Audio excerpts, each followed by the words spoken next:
This episode of This Is Only a Test is brought to you by the TV show APB on Fox. Tune in for the premiere Monday, February 6th at 9/8 Central after 24 Legacy. Hey, let's start the show. For Thursday, February 2nd, 2017, welcome to This Is Only a Test, the official podcast of Tested.com.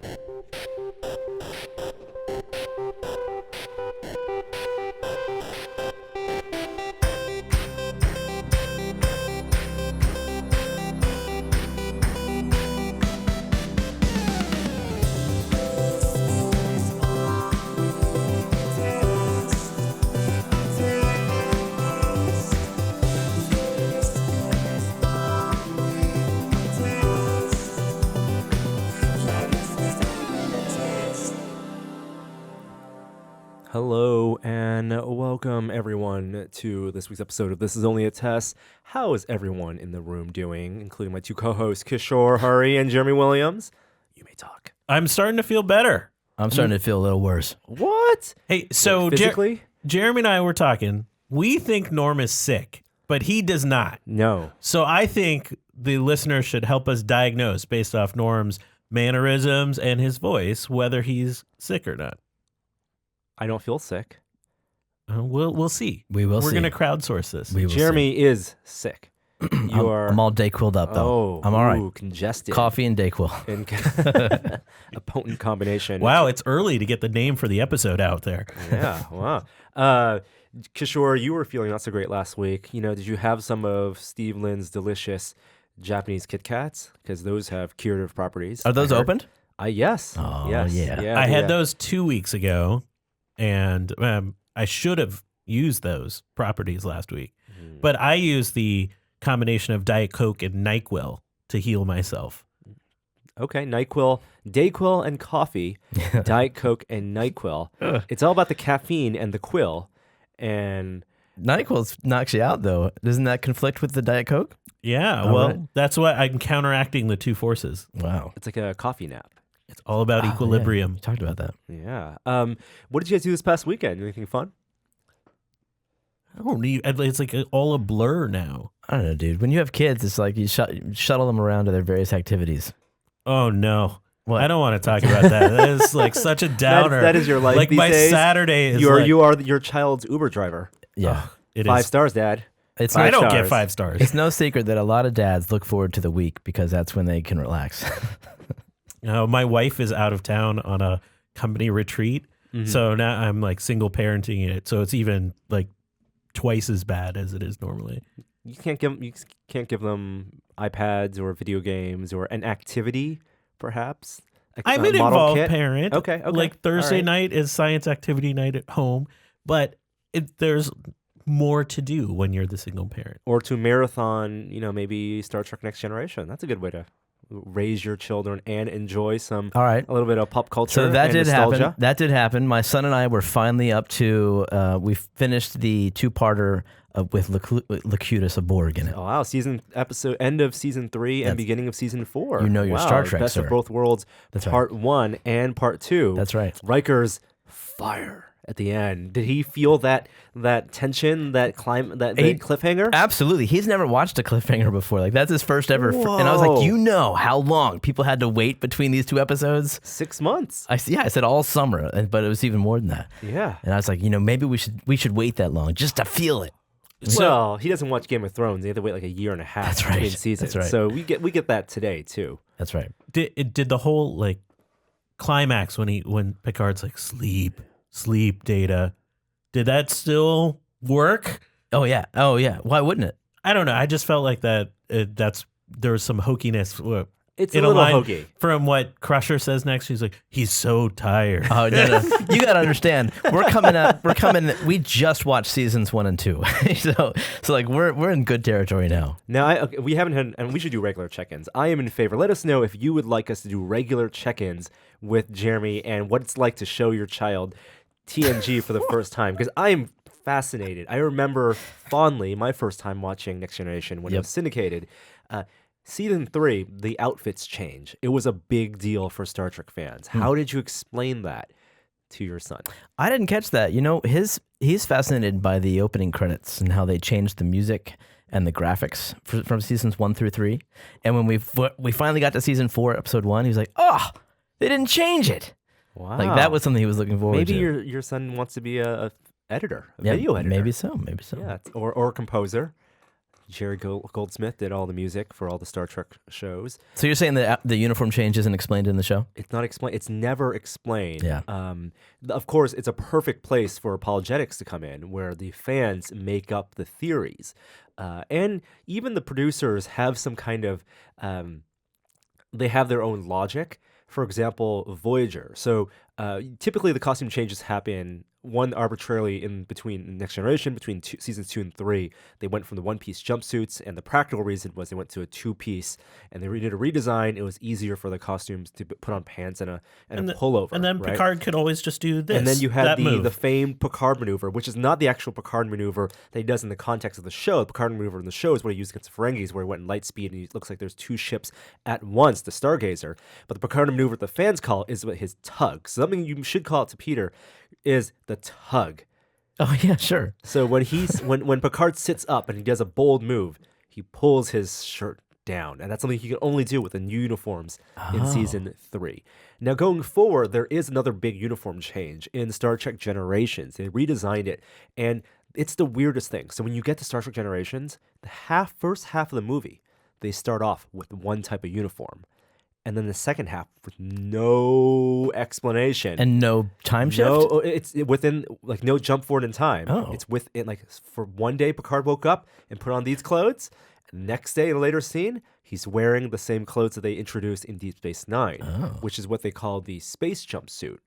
It has the kind of like mauve purpley dicky on the inside, and then the cut down the opening. Same color schemes. They look a little more fitted. It's actually what Voyager started with. Now, then Voyager was interesting. This is where there's like the reality of the universe that conflicts with the production. For Voyager, since that went on, and the story of Voyager, of course, is they're lost in the Delta Quadrant, and they have no contact with Starfleet. And they start concurrent with DS9. And they start concurrent with, like, Voyager started after Next Generation, and then Next Generation started concurrent with DS9. But Voyager started with the same uniforms as DS9, these with the purple dickies. Once First Contact, the movie, came out, the costumes changed again, and they had the dickies have different colors based on the and red, more blue, of like a and they had rippled a shoulder pad gray, and I love those outfits. I think Those those are are the nice. best. Yeah, and then DS9 changed those outfits, but Voyager didn't change outfits. Voyager stayed with the jumpsuit, spacesuit dicky. Right. And the logic with the show was like, oh, I guess they're lost They couldn't have gotten new In- uniforms. in deep space. Well, they could have, but They there was couldn't. no directive. Yeah, exactly. They couldn't, but fans noted, well, then why did the props, the phasers, change?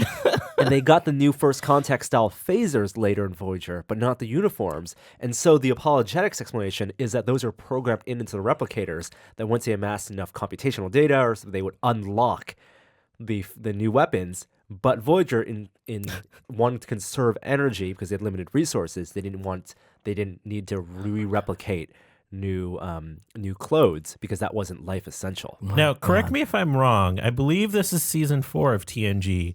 We saw a few of the red shirts actually wearing the old uniforms.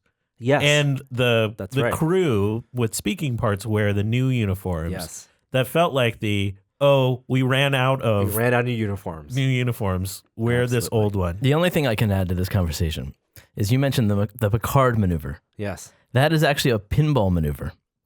Really? Yeah, that's referred to in Star Trek The Next Generation, which is an all-time classic pinball machine. Hit the left orbit, upper right flipper to the Delta Quadrant, which is an upper ramp. It's not easy, and it's called the Picard maneuver. And if you do it successfully after finishing warp, Riker comes on, he says, the Picard maneuver. Nicely done. Oh my! So it's an official part of the programming. Absolutely. That's great. Wow. So I guess I would love to hear more about as you progress through season 3 and 4. What was your favorite 4. episode of season 3, because season 3 is a standout season. People say it's the best season. Let me just hand over my nerd credentials right now. I don't have a favorite episode of season 3. Do you remember what were the great moments between you and your son? Oh my goodness, man. I mean, I think the best moment is probably the season finale. That's fantastic. I don't know. I'd have to review and remember what was in season 3. Well, it's 26 episodes. Yeah, it's see, a lot of episodes. It's a lot. Oh, come on. It has to be. There's There's no doubt. No doubt. No doubt. No doubt. We'll say it at the same time. Yesterday's Enterprise. Oh my god. What am I doing here? What is that? That's the one. That's the time loop one. It's the Groundhog Day.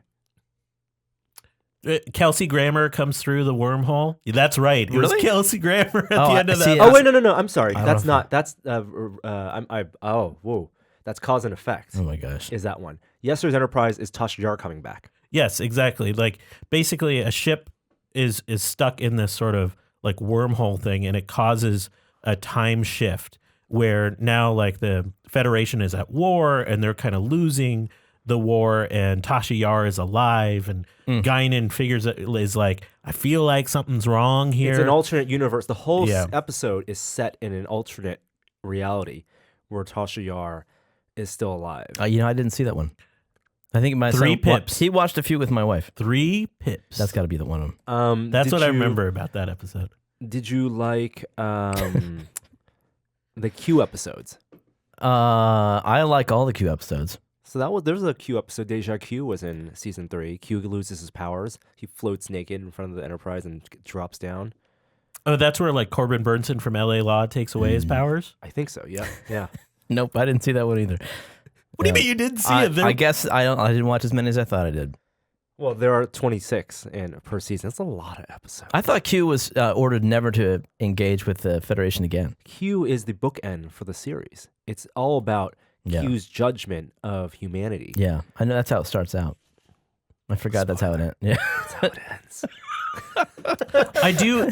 There was one other episode I liked is in season 3, which is where there was a Romulan defector who is like convinced of this like sort of plot, but it was really just to out him.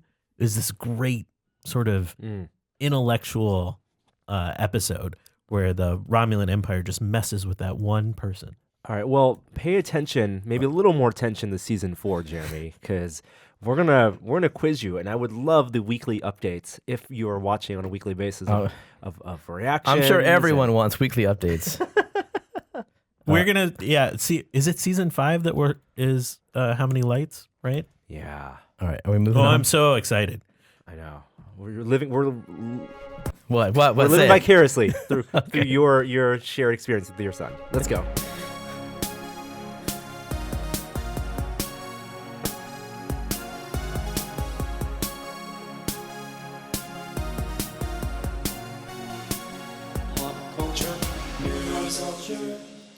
Well, there's only one big pop culture event happening this week of any note, and it's got to be the return of The Expanse. Yeah, that's what I was gonna say. I'm really excited for the return. There's been great videos on Tested with Adam visiting, the prop shops and the sets of The Expanse.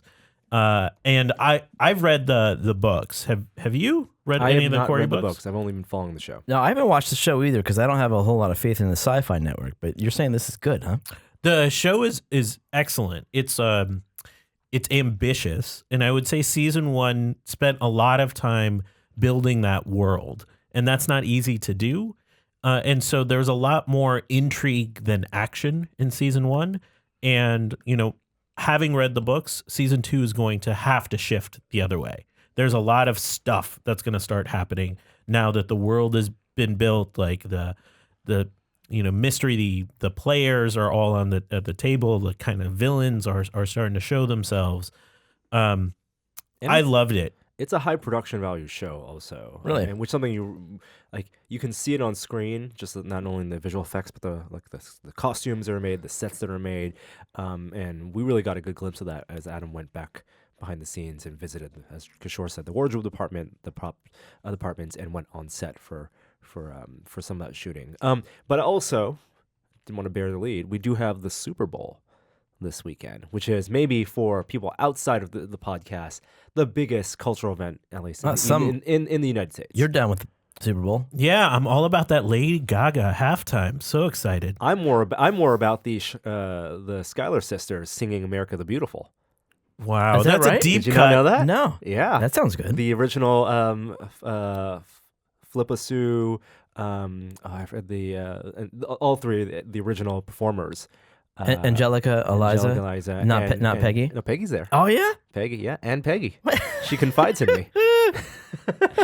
That's great. Now I have to turn in my nerd card. Wow, They are singing "America the Beautiful." that's great. Yeah. I'm excited about Super Bowl. It's one of my favorite days because I have a giant Super Bowl chicken wing party with about 40 pounds of chicken wings and with sauces made from scratch. It's been great getting to know Kenji from Serious Eats this year because he's also doing some hot sauce testing, which I'm hoping to incorporate into some of these sauce flavors this year. Wow. Norm has come in the past. It's been amazing. I'm working on my alcoholic wing flavor right now. It's going to be mint julep this year. No, A bourbon and mint flavored chicken wing. that's really intriguing. I would Yeah. like to review your Super Bowl wings on video. Oh, to no. Share the experience, or we'll talk about it No. next week on the podcast. How many I flavors? tried poutine last year. I tried to do poutine last year, and Norm's review was like 1 star. Get out of here. How many flavors do you provide? We usually do 6 or 7. That's a lot, dude. Yeah. We have one ambitious wing where a friend, because like a lot of our sauces are orange, he's like, I'm going to make a Trump wing. And I'm going to like basically layer like a cotton candy on top of a wing and it'll look like Donald Trump's hair. I was like, okay, we'll right. try that. This year we're going to try to sous vide all of the wings beforehand and then flash fry them in peanut oil to finish. Did you need my sous vide circulators? Yeah, we could talk about that. Let's not on talk the about podcast. that on the podcast because I forgot to bring them to the office today. But we should arrange it so I could best facilitate your cooking of wings that I will enjoy this Sunday. Do you guys enjoy? I mean, we've talked about Super Bowl before, but do you enjoy the ritual, the gathering of friends, the watching of the pregame show, the movie trailers that come out during the show? I mean, a lot of those commercials, high production values. I mean, I feel like the sanctity of the Super Bowl commercials has been diminished over the years with the early release of that content. So I'm a huge football fan, and I'm a Buffalo Bills fan. I was born in Buffalo, New York. I'm sorry. So then the 90s were painful Super Bowl experiences. And then we went through this long period of time where the games were just bad. And I think that's when the commercials sort of rose to the fore. And we've been lucky enough, you know, with the exception of the past couple of years, most of the games have been great over, you know, the last, 10 to 15 years. And that's where my focus is on. And because I'm doing this big party, I kind of avoid some of that pregame stuff. I don't know if I love this tradition of like interviewing the president in pregame now, which has become a tradition. And like you said, the commercials have lost a little their luster because of how they're released. Thanks, Internet. But all that being said, I love getting together and having multiple TVs going and people screaming and playing, having betting pools and all the food and the nonsense that goes into like the pomp and circumstance of the Is Super that Bowl. why you took my $10 this morning? No, that's going to be your for a habit? science experiment later. Okay, so you say. I like the ritual. I do find that watching there is a critical mass of people and how big a party you can have, and that takes away, and then it becomes more of the social gathering, and then it becomes the viewing of the event. And I do like watching the commercials and the movie trailers because I like seeing, like it's like the the Super Bowl of commercials at the Super Bowl. Jeremy's not interested. No. Do you even watch it? I mean, I used to watch it for the commercials, but now they're all online. You can watch them anytime you want. Halftime shows sometimes kind of interesting. I don't know. Super Bowl Sunday was a good song by Ozo Motley. I'll give you that. Wow. I'll give you that. It introduced me to Charlie Tuna, who led to Jurassic 5, one of the all-time great rap groups, in my opinion, of the early 90s. But Not just your opinion. Jurassic 5 is. oh, you like Pretty Jurassic 5, renowned. J5? Right on, Yeah. dude. No, because the Super Bowl is such a big production, of an event. And it's, obviously it's live and there's so much going on. There seems to be a lot of opportunity. And I hope tech companies have seized on that opportunity to use their camera systems to document. I imagine this year there's got to be like Facebook and GoPro have got to be set up all over the place to do either live streams or recordings of how they set up the halftime show and everything that happens during the commercial breaks and behind the scenes. I'd love to see that documented and released for 360 video or other media formats. There's no way they will because of the security implications, right? It's different every year, though. I don't know. I know there, Homeland Security is deeply involved in a lot of that planning, and I believe, I might be wrong here. They try to restrict some of that availability of behind the scenes stuff because of how highly secure the event is. Right on. All right.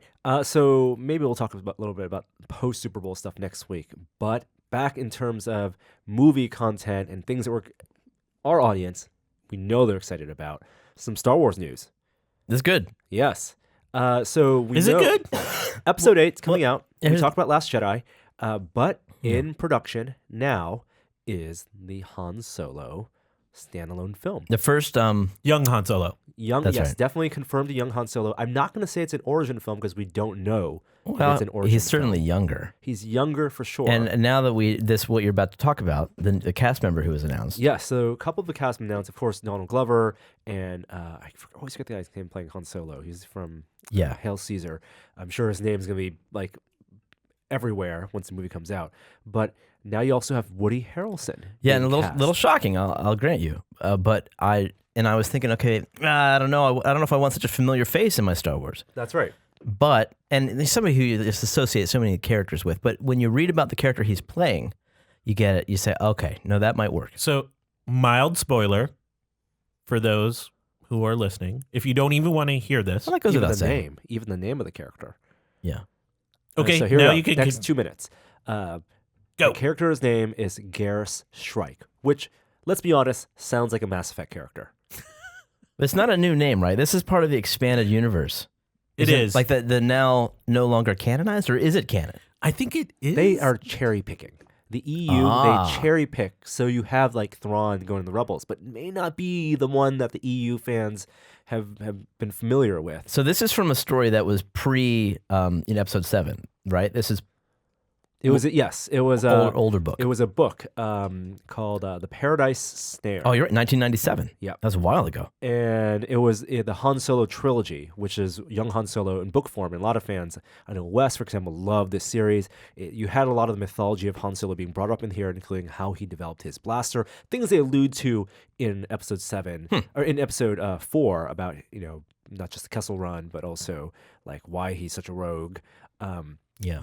So this is a criminal mentor, is what we think. Exactly. Yeah. Yeah, and a pretty rotten guy. So basically, it's his character. Like Woody Harrelson is playing a character who used to be a bounty hunter, but he couldn't be a bounty hunter because he kept killing the people he would catch. But as a mentor figure, he did that in the Hunger Games. The washed up mentor. I do think it's a little typecast. And Well, I agree with I go back to your initial sentiment, and that's what I'm sticking to, which is that I don't want to see too many familiar faces, superstars in my Star Wars film. Right. Even like Sam Jackson, it feels too much like fan service. Like, let's bring people who are fans I'm with you. into the universe. I like it when it's more unknowns. Yeah. The Han Solo guy is perfect. Yes. Yeah. But anyway, it remains to be seen how large his role is, Woody Harrelson's. It might not be that big. It might be big. Yeah, and I'm surprised they let him talk about it at all. He seemed a little hesitant to talk about it. He might be getting a call from the mouse sometime soon. Chris Miller and Phil Lord, who are directing the Han Solo movie, and this is something that gives us extreme confidence in the film because they are a great collaborative, creative team. They did the Lego movie, 21 Jump Street, and that TV show, Last Man on Earth. Everything they've done has been great. They tweeted a photo of the slate for the film, and the working title is Star Wars Red Cup. This had to be explained to me, but I like it. Explain it to me because I still don't know what's that. Well, explanation. those little plastic cups you get at the water fountain that are red? Yes. You know the brand name that makes them? Solo. Yeah. Very clever. I would not have have made that connection. Excellent. So that's the first photo from the set, I guess, huh? Yeah, I guess so. Yeah, production is underway. It's supposed to come out next year. I'm excited. That tweet is all wrong. It says Han first shot. That's backwards. Han shot first. Well, that's the first shot. It's the first shot. You get it? I get it. Okay, I didn't know if you I'm got it. messing around with I didn't know it. if you got it. I mean, I would assume you get it, but it didn't seem like you got it. Can we go back to talking about TNG season 5 now? Something we are experts on. Well, speaking of Star Trek, we actually do have a resolution to something we've been letting you guys know about, which is the Anaxar fan film settlement. But what a drama. Yeah. So the resolution is that the production team can release the film in a certain format. What they originally had hoped to be was a 90-minute commercial release for their fan film is now going to be basically a 30-minute film released online for free in two 15-minute segments. Yeah. Oh, God. Okay. The 15-minute segment seemed weird and arbitrary to me. Yeah. I understand the free. Yep. That seemed like the most important point, but like, why did length matter? I don't know. Were they already more or less finished? I think they were ready. I mean, they had shot everything. Can they release the rest as bonus material? Well, that's what people have speculated, but I don't think so. I think that would be inviting more. Well, whatever. I mean, they could leak it. trouble. It could leak. It could end up on BitTorrent, right?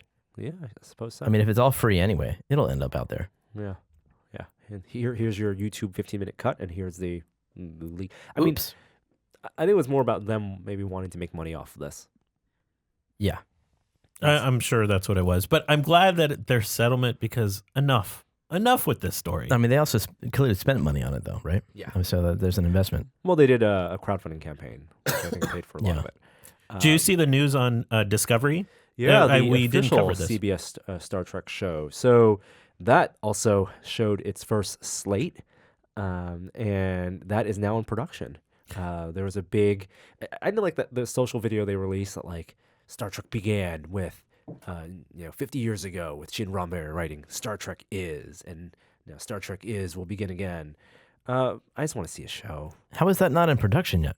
I know It's It a don't matter. mess. It was The- supposed to be released I know. now. May so it had a pushback to May, which we reported on, a couple months ago. That has been changed to indeterminate date. So it got pushed back from May. Though, did you see they leaked an image of the captain's chair? Oh, And as somebody on this set has built a captain's chair. Well, Yeah. Adam built a captain's chair. Well, I put some LEDs on it. You were around when there was a captain's chairs built. What do you think? I haven't seen it. Wait, is that it? Yeah, I have it up right here. I love it. That looks good. Looks a little too slick for me. Well, you can't really see it. It's like all black Well, and white. But because isn't this supposed to be, in and around the TOS timeframe? it is. oh, then it is too slick because that definitely looks more next gen. Yeah, and it's supposed to. It's not in the JJ Kelvin universe. So it seems weird to me that they're going back in time. And Yeah, we going talked about forward it, yeah. seems more interesting to me. I haven't seen Beyond yet, by the way. Are you guys thumbs up or thumbs down on Beyond? It's a fun film. The third. Yeah, you might. There's gonna be some eye rolling moments Okay. for you, Jeremy. Yeah. Not Not as good as the first two, then. definitely not as good as the first one. The first one Okay. stands alone as a I don't hate perfect the- I Star don't hate Trek the film. second I think it's better than the second one. I agree. I think it's better than the second one, especially Great. since there's not that baggage of is he Khan or is he not Right, Khan. right. And there are some like Justin Lin brought some really beautiful shots, like space flight into this film. There's definitely action sequences where like, okay, is this a Fast and Furious film or is it a Star Trek film? Okay. But I think there are elements that you're gonna be like, from a design standpoint, you're gonna love, and then there's one thing I know you got to watch it this weekend. Don't watch the Super Bowl. Watch Star Trek Beyond, and we can talk about it next week. But there's Okay. one element that I'm really curious what you particularly think Fascinating. about it, because it's gonna either resonate, it's gonna either hit a note for you, or it's gonna say no, it's gonna fall completely flat. All right. And it was a divisive thing within Star Trek fans as well. All right. Yeah. I'm the decider with Star Trek fans. That's right. That's right. That's right. So Other movie news. Let's wrap this stuff real quick. Announced Ben Affleck not directing the Batman standalone film. So he was slated to. That was the rumor. Yeah. And he also had in interviews talked about pre-production and that he was going to direct it. He was interested in directing it. I don't think there was ever any formal contract signed. Speculation is that because his film Live by Night, which also Warner Brothers produced, I think Warner Brothers took a $75 million loss on that film. It was a flop, basically. Maybe they lost confidence. He's still actively involved. Ben Affleck is in the Batman film. He's co-writing it with Jeff Johns, who's the creative director at DC, and also he's going to star in it, but it may be too much on his plate to ask him to direct it as well. But he's going to be involved. He's producing it, so he's involved in the hunting for a director. And I think they talked about names that I think one of the people on the list is Matt Reeves, who directed Dawn of the Planet of the Apes. I'm not sure. Like those are tonally very different films. Well, the Batman lines up better tonally to Planet of the Apes than some other genres. Yeah. I want to be surprised by this. I don't want to go into that and feel like there was no vision. I'm in full prove it to me DC territory. Yeah. Like I can still taste Suicide Squad in the back of my mouth. Oh, like I'm just sorry. awful. Yeah, that's I'm just thinking of the last Batman Superman movie. That was no good. Well, the the Wonder Woman Suicide film Squad looks- so much worse. Yeah, Wonder Woman that looks trailer great. Looks great. Prove it to me. Yeah, I agree. I will say though, that's good for them though. Low expectations is easy to beat. I guess, But but they see, low fan expectations is different from high studio expectations, because no matter what, because it is a crown jewel for WB and DC, it is high studio expectations. he's also following. I mean, while The Dark Knight Rises didn't nearly live up to the other Nolan films, he is following the best Batman films ever made. Yeah. So we'll see. I will say though, if people are looking for a recommendation, I just watched the animated Justice League Dark. Way better than any of this garbage, live action stuff. What's Justice League Dark about? It's relates to magic. So all like Constantine is in it, and Zatanna, a number of different magical forces in the DC universe. All right. I mean, there was also the Lego Batman movie coming out. That's like in a 2 week. weeks. Which looks great. Yeah. I expect that to be great. Yeah. All right. I think that's it for pop culture news. Let's talk about some technology.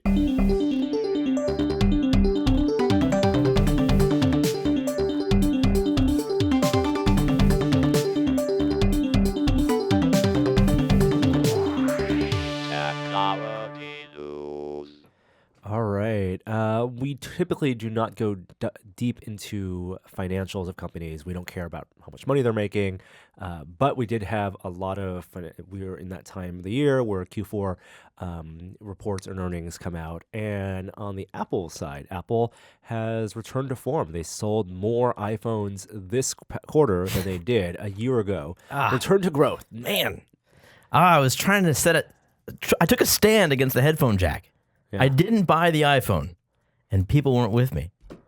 It turns out they wanted the iPhone no matter what. I really thought we'd have something there. I thought we'd be able to convince Apple to put it back if we took a stand, but it just didn't have like. I don't think you're going to get anyone to protest. I have to admit, I'm surprised that wasn't a bigger deal. Yeah, me That too. People didn't stay away. Me It too. turns out the brand is so strong. That it could overcome our influence on this podcast. Well, just the general distaste for the idea of removing the headphone jack. So either Apple was right.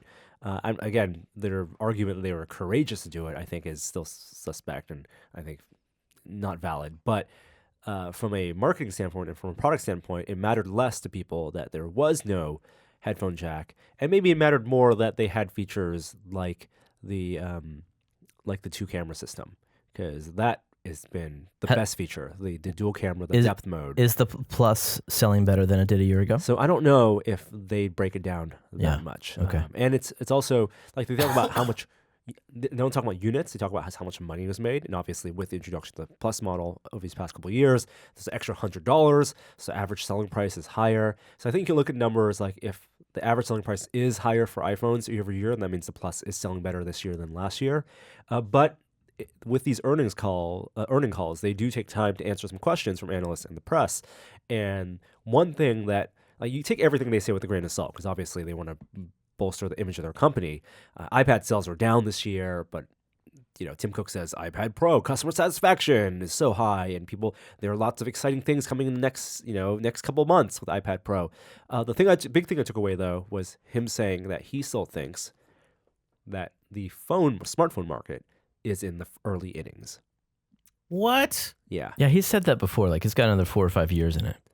Well, the early innings, meaning the past 10 years of smartphones. No, that's an exaggeration. Is the first early innings of what smartphones mean and where we'll end up being. Because we think, at least for the past 3 iPhone releases, I think it's fair to say, the smartphone has matured. Yep. And from form factor to functionality, the things that have really improved are just iterative things, or maybe we're waiting less so with what Apple can bring to smartphones and what infrastructurally we're going to get with wireless bandwidth and for distribution services. But the experience, primarily from your iPhone, the iPhone 6 and 6 Plus, to the 7 or 6S to the 7 is fundamentally the same. It doesn't even look all that different. It's got a little bulge around the camera. It really doesn't. I felt like this was a throwaway year for them. I honestly thought they went into the 7 thinking, let's take a loss on this year and just go all in on the iPhone, on next year's, on 2017 iPhone. So because that's supposed to be remarkably different. Supposedly, right? Yeah. Because and I know they're not 1% mentality, so maybe not an anniversary edition. But it'll be the 10-year. But it will technically be the 10-year anniversary for the announcement of the iPhone. But so do you think Tim Cook meant the iPhone, the smartphone market, the smartphones are still in the early innings in a market sense, meaning that in terms of how many people there are still left to sell smartphones to at a high price, or the functionality and how we use it in our daily lives, we're still kind of in that, we're still in the, compared to the PC market in the 90s, right? That, they're reaching market saturation, but there's still jumps to come, Right. in how integrated they are in our daily lives and how we use them. I think that the market, the people he's talking to, are only interested in market and how many people they can sell to, and so that's what he meant. I think that he's largely talking about emerging markets. I think Tim Which Cook is disappointing because we want. I mean, and maybe that's where maybe these products have like a 10-year cycle, and it's a fast 10-year cycle. Like no one saw how fast the smartphone would grow. Yeah. But maybe we're ready for the next thing. I think Tim Cook doesn't watch a lot of baseball. That's my guess. There are only four innings in a game, right? We're in the bottom of the 4th, people. It's still early. Or the periods. We're in the third period inning. But something that has matured is, of course, the App Store, which is a big part of the killer app for iOS. And the killer game this past holiday, a lot of people thought it would be Super Mario Run. And we finally have some figures on how well and how much money that game made. A lot of people downloaded it. Not a lot of people bought it relative to the number of people who downloaded it. Right, because you get like a fifth of the game for free or something like that. Yep. But revenue-wise, it made $50 million. Now, is that a lot for an app? I'm going to say yes. Are you kidding? I mean, that seems like a ton of money. And I'm not surprised. Like, everyone went all in on this. Like, Nintendo did, but so did Apple. Apple marketed the hell out of this thing. You could pre-order it. That was the only time you could ever pre-order a game on the App Store, and you got a notification when it came out. They previewed the game for the first week before it came out in their stores. And then everyone in the store was wearing a Mario pin, all of the employees. Wow. And it was featured on the App Store. It's probably still featured on the App Store. So they marketed the hell out of it. Well, 50 million in revenue through the app only means, and we don't know whether Apple and Nintendo had a special revenue split share? Yeah, maybe. It was different from typical app developers. But let's say they had the standard, what is it, 3 to 2, or what's the Apple's take on? It's been too long. Let's say Nintendo made $30 million from this, right? Apple took their cut. That's like selling 1 million copies of a DS game. And is that a lot? I think Apple gets plenty out of this, even if Nintendo reaps all the rewards, because they get to be seen as the premier platform. Nintendo on their platform, that's a huge win for them. And it ended up being a good game. A lot of people, complained about the price. I think we've been spoiled by low prices on iOS, on mobile. It seemed like it was full featured. I think part of the reason that people complained about the price is that they expected games similar to other games. This wasn't sort of your freemium game that people are used to. Props, man. Because we'll talk about it later, but I have a problem with freemium games. Right, but it's also what Apple bought into with their marketing was just a time exclusive because it's coming to Android. Yeah. But Google's not putting as much marketing. Like we don't see Google touting Mario on Android as much as Apple did.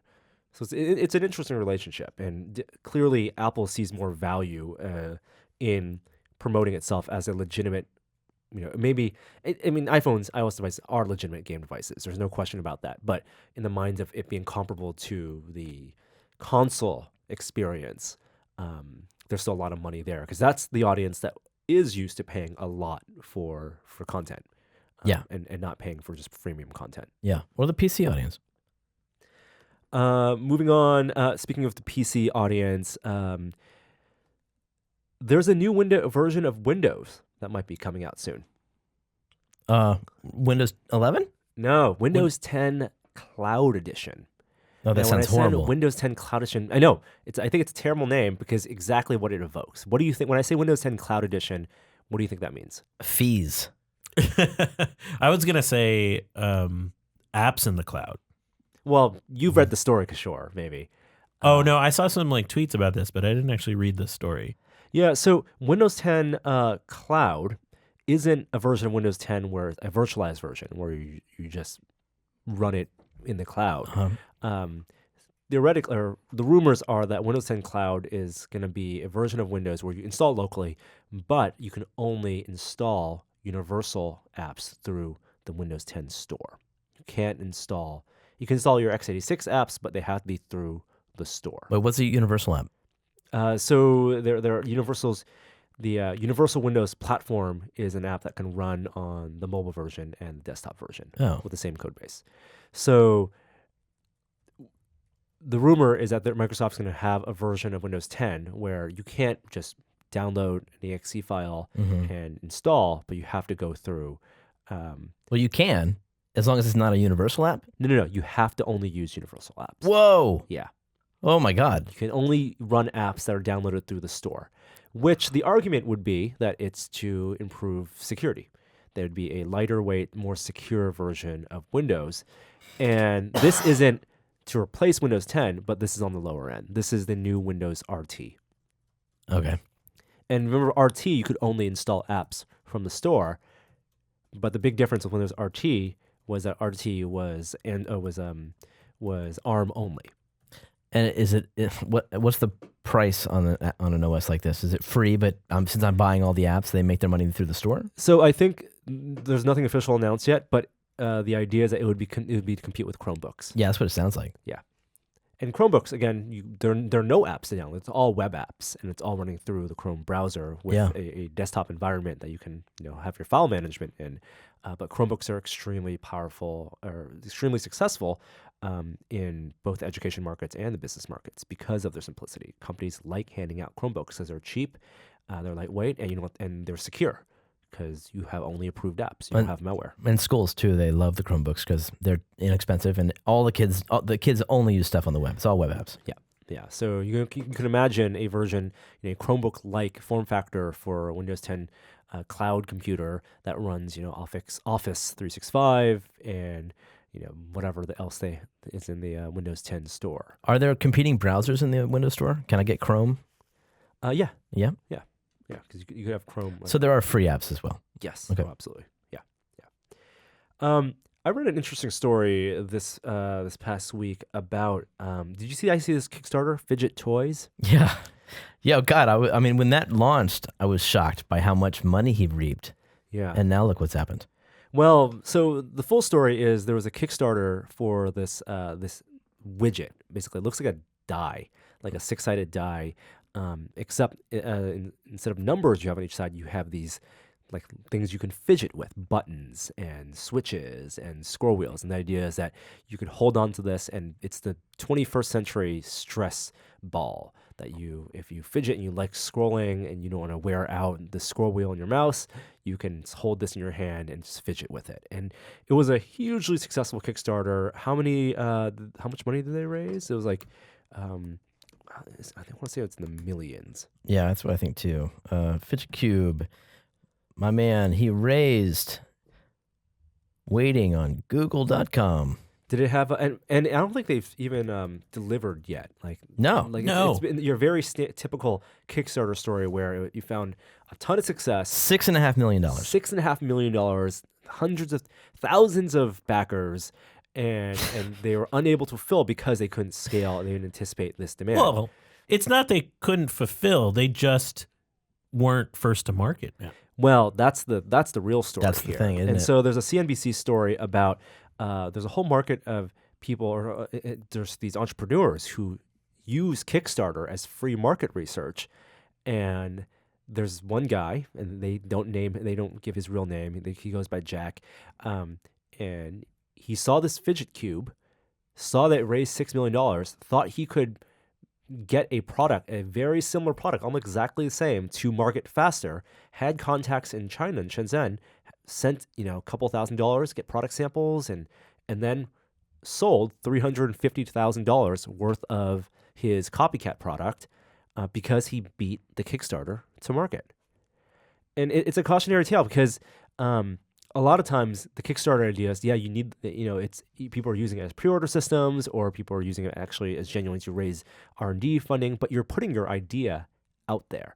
Unless you have a product that has proprietary IP that you've either patented or that you're not revealing with the Kickstarter, something like an inflatable bed, or things like ridiculous things that you can find on Kickstarter that just you find that they catch the public's eye and they go viral socially, are all kind of ripe for the picking for these entrepreneurs who have business contacts and have distribution networks and can bring a product to market much quicker. How much do you think the consumers will fight back against this? Like, identify it as a knockoff and be like, we're not supporting this. This is a ripoff. I think a very, very small amount. I think a lot of the reasons these Kickstarters or crowdfunding projects get so much backing is because they're very easy. They're like almost Amazon purchases, like Prime purchases. People, they jump on not because they believe in the mission, but they find the product to be novel and easily purchasable and consumable. It's a consumer mindset.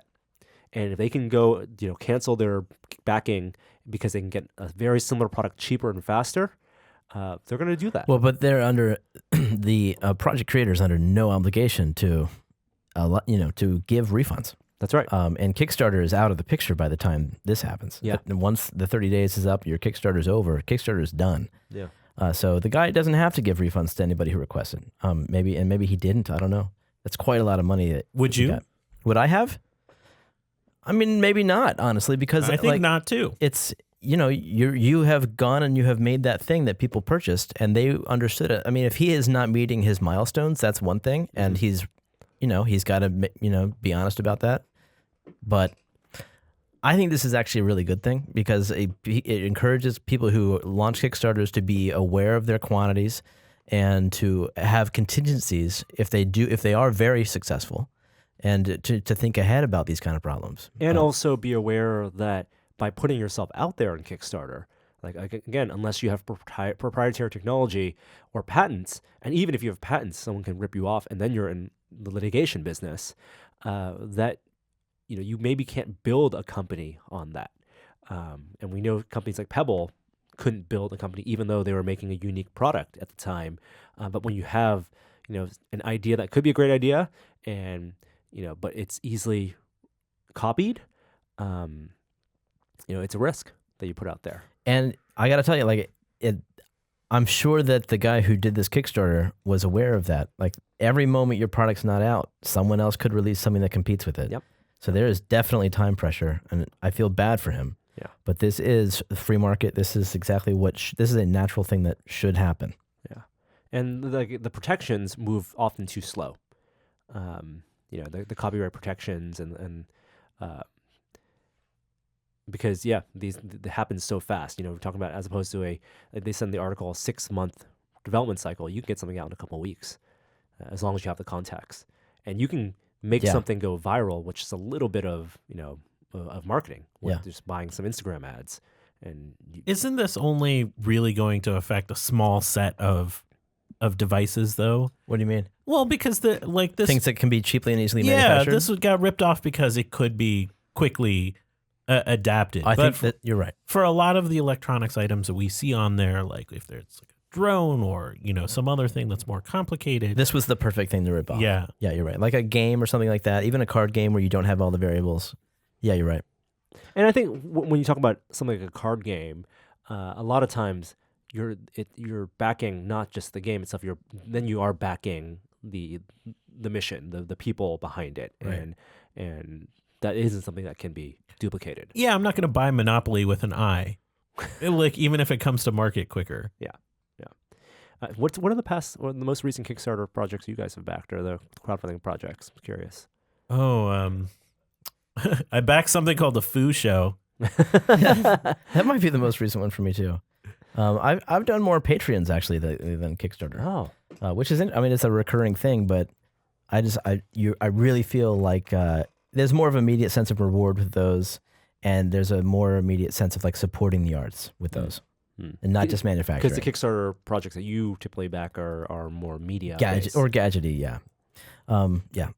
By the way, not to bring politics into it, but it will be interesting to see how Trump's policies on China and manufacturing Right. affect the Kickstarters Right. going forward, because he wants to impose a lot of taxes on anything that's imported into our country, especially that's made in China, which will make manufacturing a lot more expensive for smaller businesses that can't afford to either build their own factories in the United States or maybe who since there aren't in many factories right now, we don't have the ability to outsource that. The cost of outsourcing has already gone up significantly over time. For Chinese manufacturing? It has, but it's still relatively low. Yeah. And if we impose these new taxes, it's going to be a lot harder. I mean, it's a trade-off. Like they've built a system over there to not just be they don't want to be the world's factory, but to facilitate fast manufacturing. Right. They can turn over one type of production, do small runs, and do it so much quicker. It's kind of astounding. I mean, I think like what was that story I read about? There's just like entire cities built in China just for manufacturing like Christmas toys and dollar store items, and like and then there are markets where shoppers from wholesalers from all over the world like shop there and buy in quantity, and when we say in quantity, like tens of thousands of products to fill the dollar stores of America. And we're talking about even selling things for $1, $2, and still making money from that. Like that's how cheaply things are still being made, because that's the churn. Yeah. Speaking of politics, we are getting a lot of technology companies responding to what's happening in current events from the protests, and there's obviously Uber and Lyft, and what's going on there. Uber now pledging money to ACLU, Lyft pledging money before them. And Uber got a lot of bad press this past week. yeah. I know we'll never see the numbers, but I'll be really curious how many people actually deleted the app from that. It must have been measurable, but you know what? Like, I'm curious how many people deleted the app, shared the screenshot, and then downloaded the app immediately afterward. Like, the convenience that Uber brings is really tough to fight against. And Right. And yes, there's the alternative, Lyft, right? But it had to be significant enough that Uber made that statement, and they sent messages out to customers, because it could swing hard one way, and they didn't want the snowball. Can we get some context? Why did people delete the Uber app? So it's kind of it's a strange situation. There because of the travel ban, there were protests that emerged at airports, and the one at JFK emerged, and the taxi commission essentially went on strike for a limited period of time, about an hour, that they weren't providing service to JFK because in protest of the travel ban. So normally Uber has surge pricing that comes into play when there's all these people trying to get to a location. So surge pricing was in effect. They remove surge pricing in this case, which they've done in the past anytime there's been some sort of protest or some sort of issue of public need. So they're not trying to appear like they're gouging people, trying to get somewhere of cultural import. People saw that maneuver of them taking off surge pricing as trying to undercut the taxi commission strike, and took that as Uber being relentless and vicious, which they've have a earned reputation around. And that's where the call to delete Uber came from. And also, there was an internal memo that got leaked from their CEO talking about how they really wanted to work with the administration, and that's politicizing it to the extreme.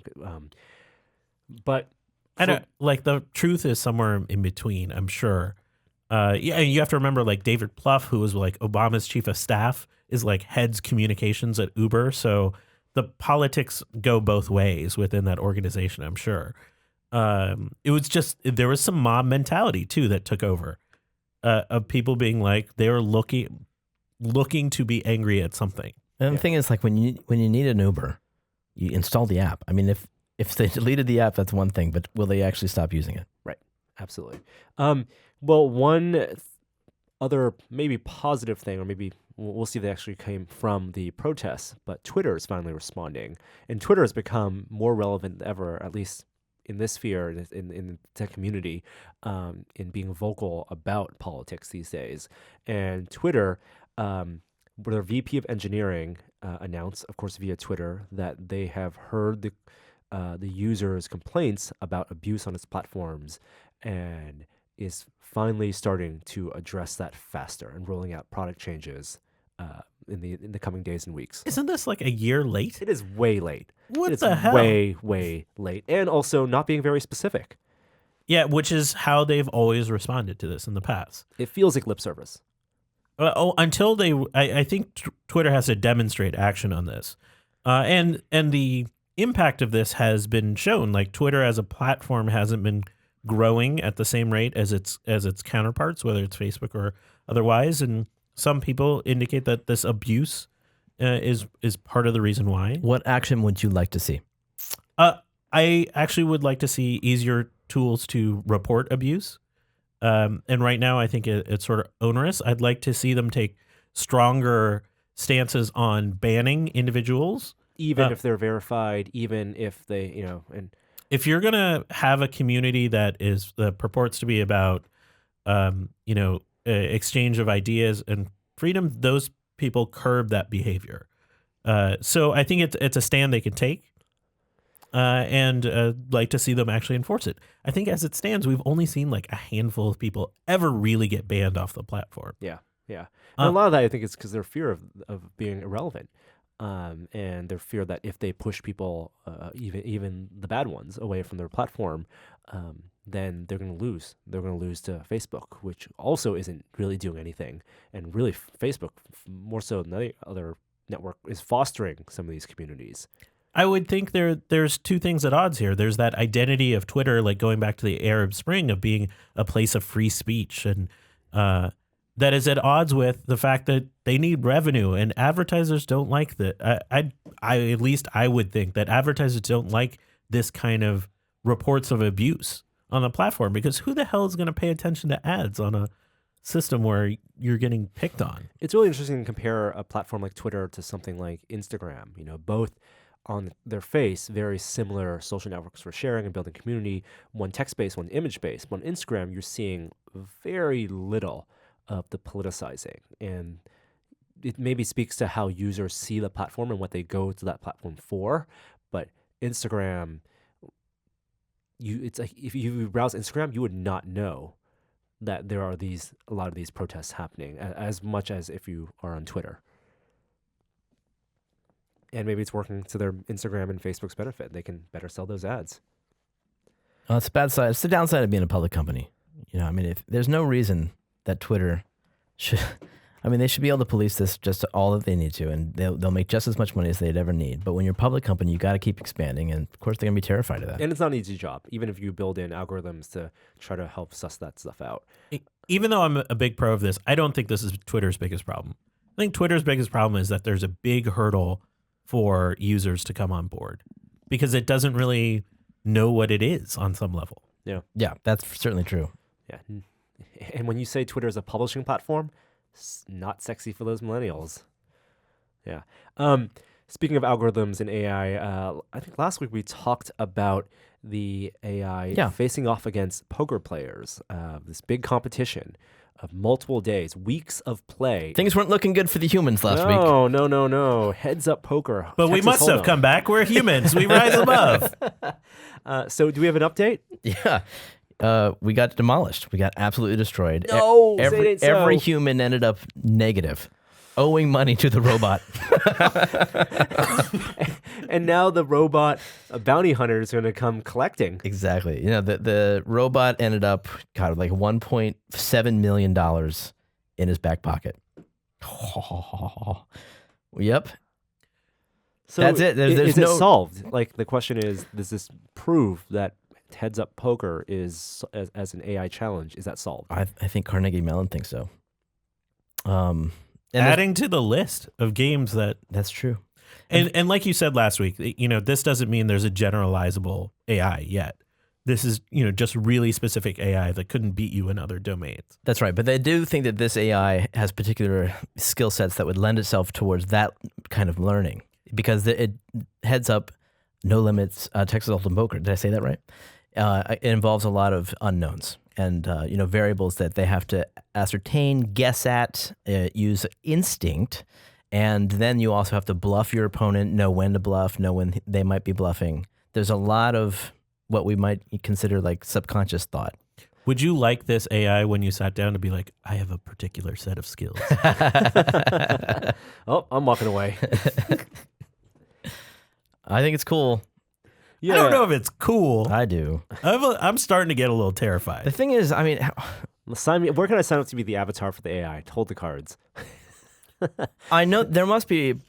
So what happens if I go on an online gambling site right now, Yeah. and I use a tool in order to help me gamble, like a gambling assistant to help me play my cards? That's got to be against the rules.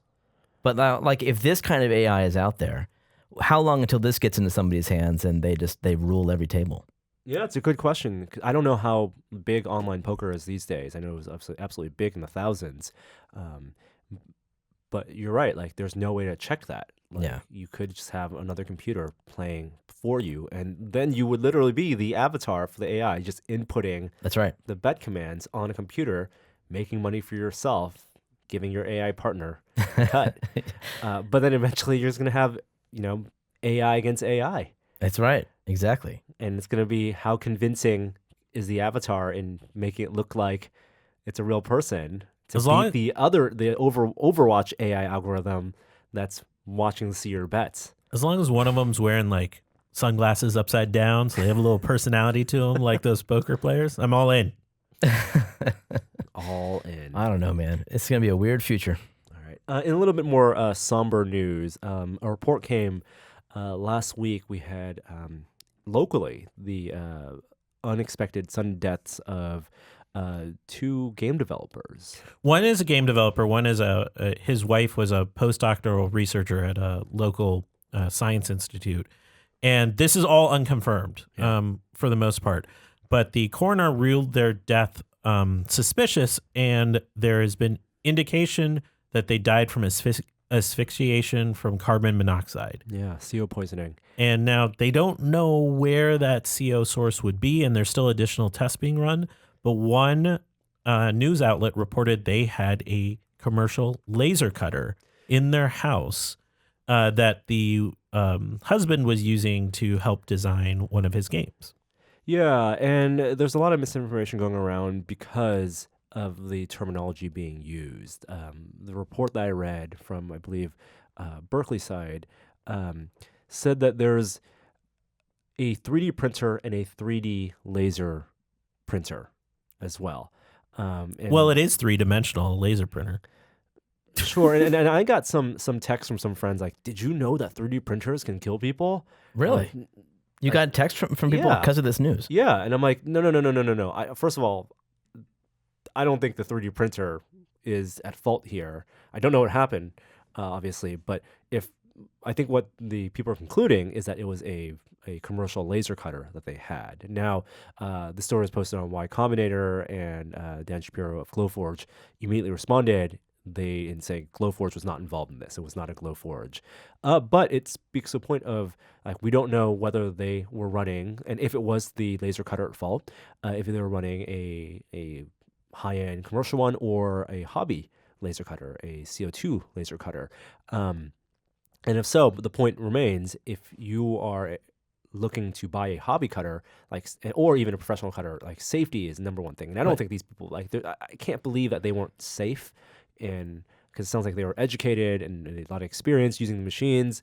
So either it was a freak accident, or like, who knows what could have happened. But these are serious machines. We don't have information from the coroner that this is the cause of death even. So, well, as far as if it was carbon monoxide, that wouldn't come from the laser cutter. We're talking about they would be cutting materials and releasing gases. Yeah. So like, for example, you'd never want to cut PVC. Right. And a lot of laser cutters come with, and you can look up online, guides for materials you can and can't cut. And proper ventilation obviously is a really important thing when running a laser cutter, and having CO2 detectors in your house is that's legally mandated in California. So a lot of variables at play. We don't want to jump to conclusions, but it bears repeating that if you are running a hobby cutter or a hobbyist, any type of hobbyist CNC type machine, safety should always be first, and it's going to prompt us to look into doing some content to talk about safety when using these machines. Get a carbon monoxide detector in your shop. Homes should have carbon monoxide. Every room That's should right. have one. Every room? Is that Not every room. I think it's a square footage. Yeah, you're right. Yeah. But was that a game developer, did you say? Yeah, the guy, Roger Marash, he worked at, I want to say, Harmonix. Oh, wow. Yeah, he was at MIT. He and his wife were both at MIT, I think. And they were friends of people we know. Mm. Yeah. Well, There was our hearts another go game out to developer them. that died this past week, too. John Carmack tweeted about him. Oh. He was his right-hand man at id Whoa. from the Quake 3 on. Mhm. And he did, he goes way back. He made one of the original bots, I think the Omicron bot for Quake 1. He was just a modder back then, and he got hired at id. Worked with Carmack until Carmack went to Oculus, went with him. Wow. And Carmack said he is the best engineer he ever worked with. And he was his right-hand man, and he'll be missed. Wow. No, I don't know how he died. Like that, I couldn't find that info, but sad. Made the original Omicron bot. Do you remember back in the day? And I know this is to jump off of sad news. Back in the day when people were coding bots themselves, and you would research which bots would be the most fun to play against and download that bot for Quake or Quake 2. Yeah. Yeah, it was a big deal. We have some Hyperloop news to close off our technology news segment. We should give the Hyperloop refresher. This Yep. is our Elon Musk update segment now. I always think when I think Hyperloop, I think of Futurama and the tubes that were used to transport people around. And this is that idea of using tubes as with a vehicle in it, some sort of pod, to transport people across a great number of distances using a variety of systems, most of which rely on magnetic levitation to reduce resistance and or friction, and do it at fairly high speeds. And I guess we have two stories out of this. One is that the Hyperloop had a competition of 27 teams actually got to test out in a test Hyperloop tube they created near SpaceX headquarters. And there's video from some of these tests. Some of these pods got up to 50 miles an hour, and a lot of them were designed to levitate. My favorite one used a Hallbeck array, which is this idea of using magnets in this array that the magnetic field is directional to create the levitation. I'll post some links to the video of it going, but they awarded some winners from them of these different designs. They're going to go on to the next step. That's super cool. Are these all self-funded? Elon hasn't put up money, has he? No. I mean, these groups are like from academic centers and research centers and stuff. So like MIT had a right with the stuff. goal of maybe producing a train based on Elon Musk's They're competing designs. for prize money. Oh, they are. If you win the competition. Okay. Now, Interesting. when I was at Disney, I guess a week and a half ago now at Epcot, I thought about the Hyperloop because they have the People Mover and they have the monorail, and a lot of that stuff at Disney is the retro future, like your World's Fair of 1960s, or what did the future look like back then, which is fun and nostalgic now. But is there I know they do World's Fairs still, like Shanghai had one a couple years ago, but are there places and institutions set up where you can see like the dreamed future of today? Well, like the whole idea of having futurists, that used to be a thing. Like people would bring futurists on the news to talk about what the future might be. I feel like that's a dying art because the curve has gotten so high that it's gotten more and more difficult to predict the future. And maybe the visualization of that is so unimpressive because it's so easy to imagine everything with CG, Yeah. like to visualize it. You have companies like Google, Microsoft, they all put out these videos like showing how they imagine their futurists and their research labs, R&D labs, like imagine the technologies they're working on today stretched to their farthest, right? But they all end up looking the same because they're all just augmented reality CG worlds, right. and there's no real point of going to a World's Fair or going somewhere to try that technology because the time from development to consumer release seems to be so short that anything that's they'll be showing, it's like, oh, okay, it's like a CES. We like, is that really like, like I mean, consumers are smarter too. Like we are less wowed by these things, or is it just that our jaded perspective today, like would these types of attractions and fairs 50 years down be just as novel and nostalgic as we find, the World's Fair of 1964 today? I miss that. I miss those tangible things. And maybe the closest thing that we get to seeing some of that is like a maker fair or robotics or like the DARPA. Yeah, the robotics DARPA challenge where you see the mechanical advances, where walking around and seeing how labs are working on prosthetic arms, like that stuff is mechanical. You can't fake that. That stuff looks cool no matter what, and that's a tangible, real like piece of prototype technology. But when it's something conceptual, it's maybe there isn't a place for that. It's something I lament from time to time. I mean, Wired used to have that Future Fest that was designed to be that. Was it a fair? Yeah. I can't remember the name of it right now. I think it was Future Fest or something like that. Yeah, it does seem like there's more excitement on the lower end. Like what the general public can grasp themselves. What do they have access to? What can you general people just make using the resources they can find at Radio Shack or on Adafruit? And it's a good point because back then a lot of those showcases were sponsored by conglomerates, big companies. Yeah. It was the kitchen of the future brought to you by GE when GE made everything in your kitchen. And now that just wouldn't play. The version of that is, like I said, CES, going to the LG booth and having their washing machine, dishwasher of the future. Like consumers are definitely savvier than that these days. It takes a lot more to wow us, for better or worse. Yeah. We're all, I guess, maybe because of the way we consume technology news and the way we consume technology and how much and because of the internet, we all have a little bit of futurist like thinking in us, and so we don't need it's less impressive when I guess the TED Talk is maybe a good example of that, like the good analog when you have a stage and someone is showing things for the first time, things that they've worked for 10 years on. But yeah, definitely not. Yeah, because it's not just about technology. It's like you really have to understand a lot of aspects of mankind. Like sociology, like how education is going to change over the next 10 years. Mm-hmm. That has as much to do with technology as it does to do with just general how do you want to raise your kids and parenting philosophy. And yeah, there's a lot to it. And you're right. I think the TED Talks are probably a good in on that. And maybe the thing that I am missing is that tangible demonstration of these things, which they spent a lot of money on. Disney and the World's Fair spent money on building out showcases, and those demonstrations stand the test of time and are a piece of history. And we don't have those these days because no one wants to spend money building a park or a show about what the future could be in 50 years. Did you read about Elon Musk and his shovel? No. Shovel? He's got a shovel and he's digging.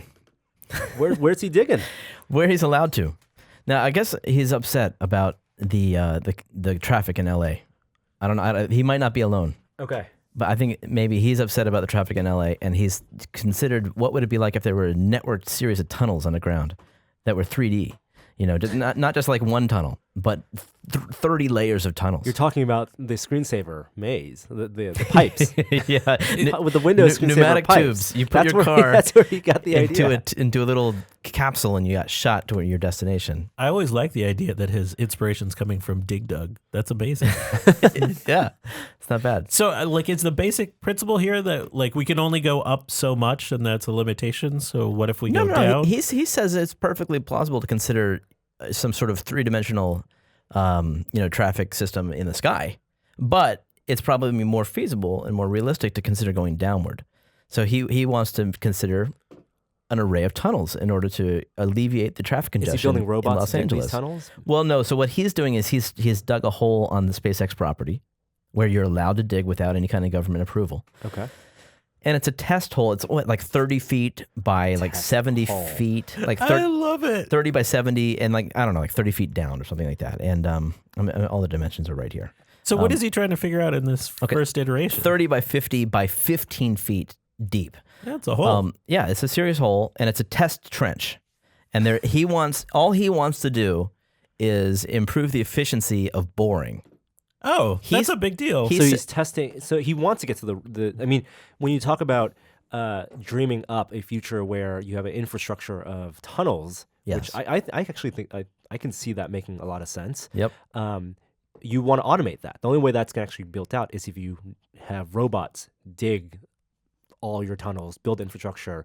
I don't know if robots need to do it. Yeah, it just needs to be more efficient. It needs to be much more efficient, for sure. Yeah. Especially if you're going to have a complex network underground. Mr. Musk says he thinks he can improve boring. Well, he thinks the people he knows can improve boring by 500 to 1,000%. These are Elon's shower thoughts.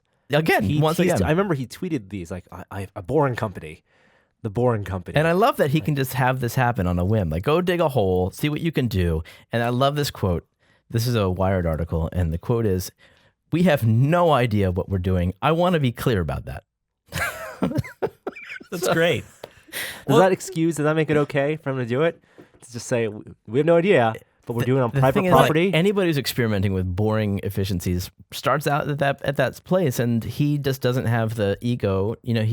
I think he has the ego. You're right. So he doesn't. You got to have the ego but to do his ego is so well fortified that he can say, "I have no burying idea." it in a giant 30-foot hole on his giant property. Exactly. Is what's happening.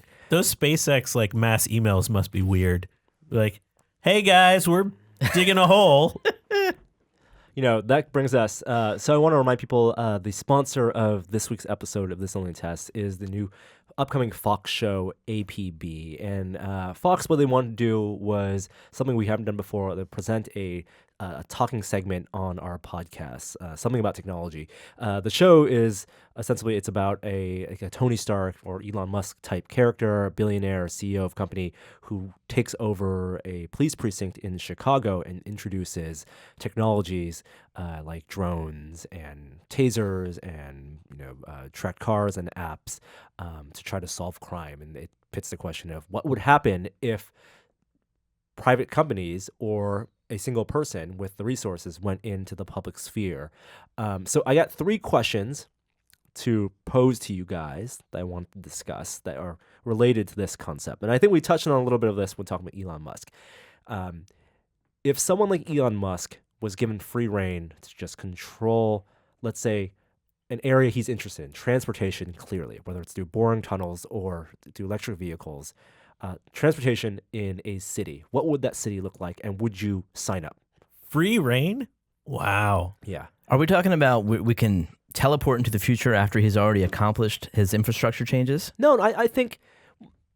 I don't think he's accomplished. At this point, he's accomplished. If he's had the money, the monetary resources, the R&D, the R&D of SpaceX and Tesla at his disposal, and let's not even say a big city, Alameda.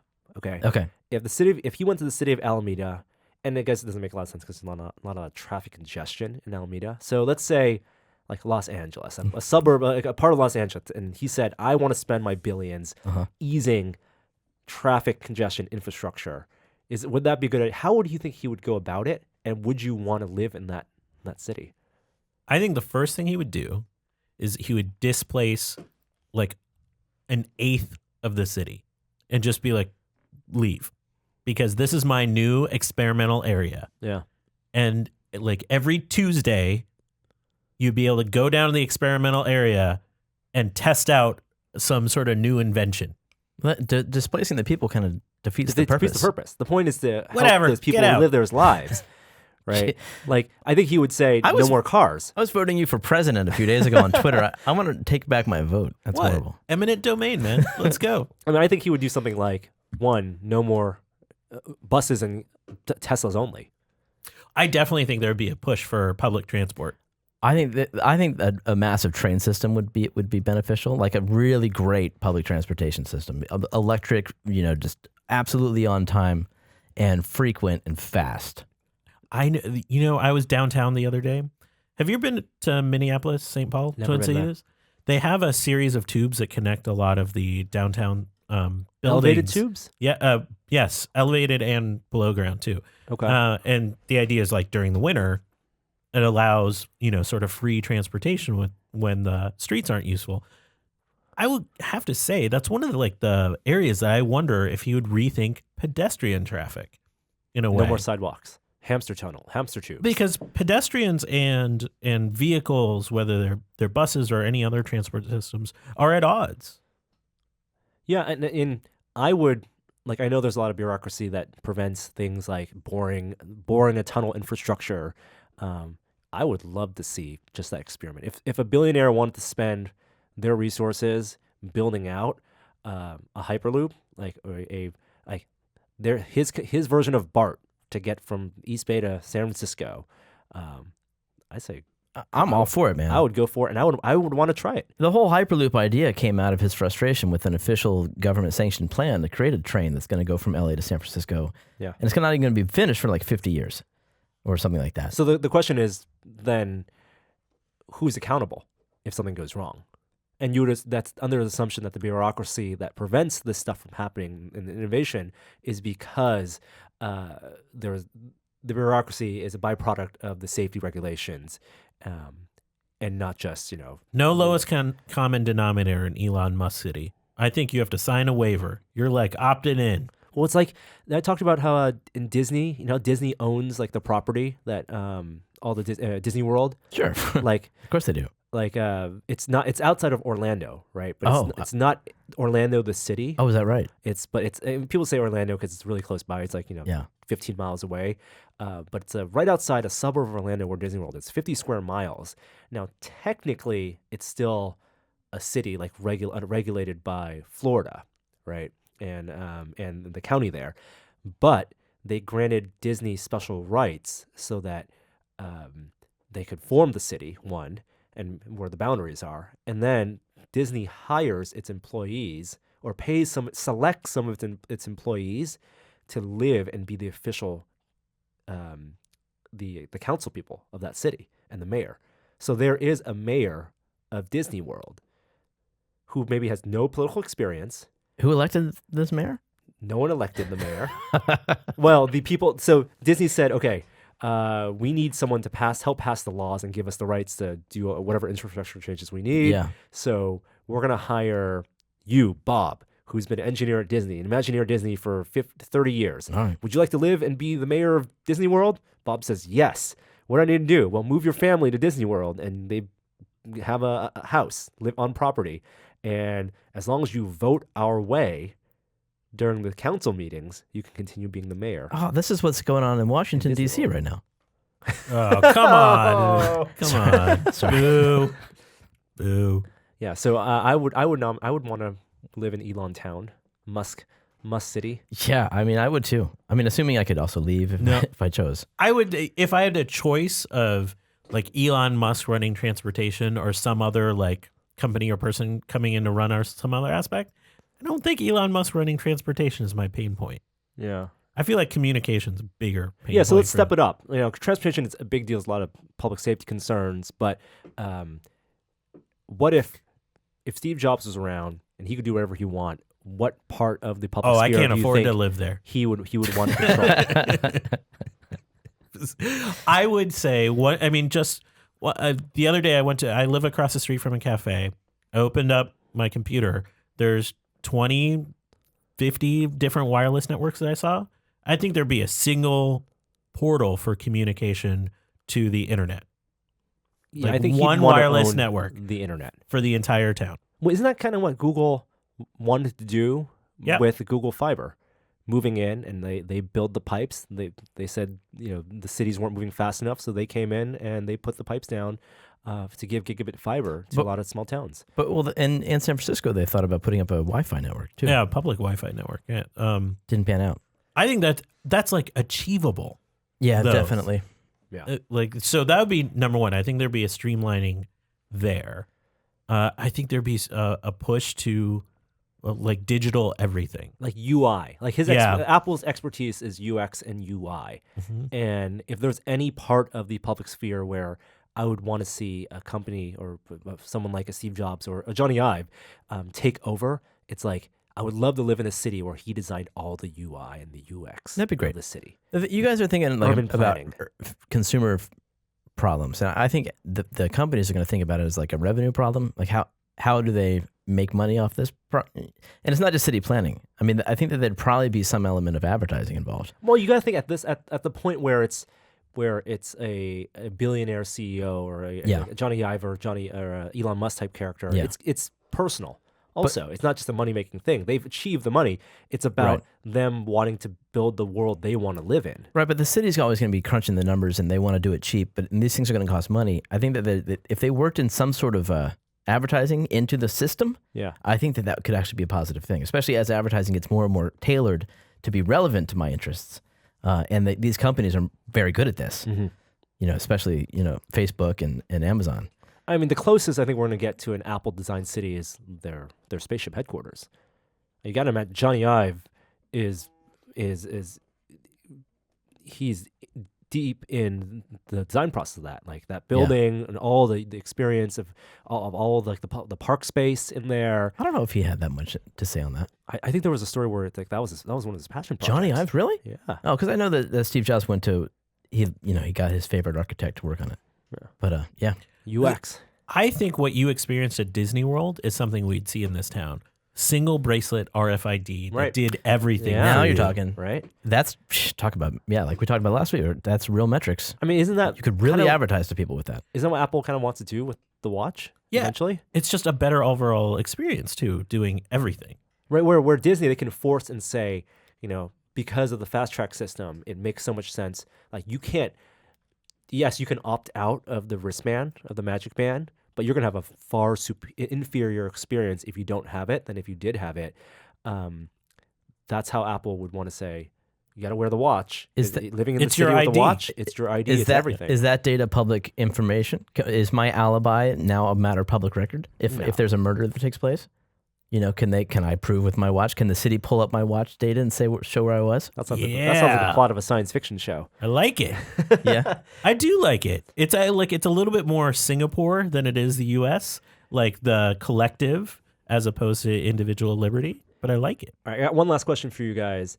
In these kind of concept shows, there are always technologies that we never see coming that the people have behind the scenes.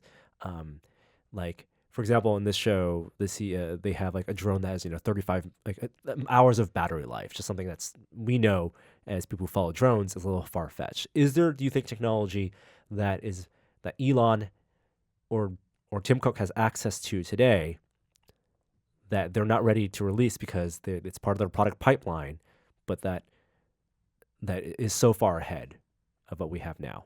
I mean, it's sci-fi, but I've always wondered if they really can do that facial recognition that we see in sci-fi movies, where like a CC camera picks you off and they just like know who you are. I think the fact that Elon Musk and the executives at Google have had things to say about AI recently says that they have some spooky stuff behind closed doors. You're talking about data is the thing that they have. Yeah. That they're not revealing right now. But also like maybe, something approaching a generalized AI that applies that data. You know? And Oh, it's that's so scary creepy. because it's waiting to be productized, or it's scary because they think they don't have a grasp on it yet. Yeah, I mean, it's scary just to think that they're in charge of productizing it. You know, I mean, if they've managed to develop something that is potentially dangerous or enabling and helpful, you know, to imagine, you know, to know that you have nothing to say on how that gets applied. Oh, what? Do either of you watch The Good Place? No. It's a NBC show, and it's based in the afterlife, but they have a universal assistant called Janet that has a human form that is this generalized AI. You can just call Janet just like the computer in Star Trek Next Generation. Brought it back. Janet, is that the thing? That's the name of the AI that just can do everything. And I think that would be amazing in this town. Like if there is a Janet out there. You know, last week we talked about how one of the future technologies that we see coming up is the ability to perfectly duplicate speech. Like we talked Roger Ebert, how he put names. I watched that TED Talk, by the way. Yeah, and we actually had talked about this before. I forgot that Adobe had demonstrated something at the Max conference just this last fall that is that technology, where they call it, colloquially, it's Photoshop for audio, but it's Voco is the demo, voice conversion, where you input a couple words and then they can, it's a lot, 20 minutes of data. And after you input 20 minutes of your voice data, they can fill in the gaps and add words to your sentences, replace words, search for words, and do it pretty seamlessly. That is interesting and scary technology at the same time. I would believe that they have, like someone like Apple has access to that. I mean, I want to hear that voice. I want to use that technology. That does sound fun, but it does cause for trouble in the courtroom. And if you can't trust something like voice, and it's almost like, voice imaging is already a lost cause. So you can fake imaging and you That's need right. image experts. But now you're going to need voice analyzing experts. My voice is my passport. Right. Everything's going to have to be recorded at higher bit rates. It's just like high resolution for photos. You're going to need higher bit rates for voice, for everything. Why? So to be the standard bearer. If you think of the analog for imagery, right? Because Photoshop is manipulating images and video is so easy these days, you have to rely on higher and higher resolution video to make it tougher for that to be spoofed. You're going to need higher and higher quality audio to make it tougher for that to be spoofed. Okay. Yeah. Anyway, let's move on to our next segment.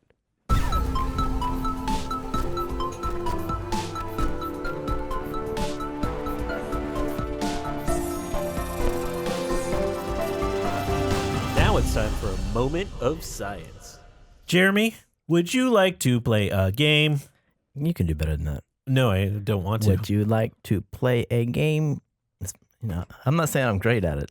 You're referencing Joshua from War Games.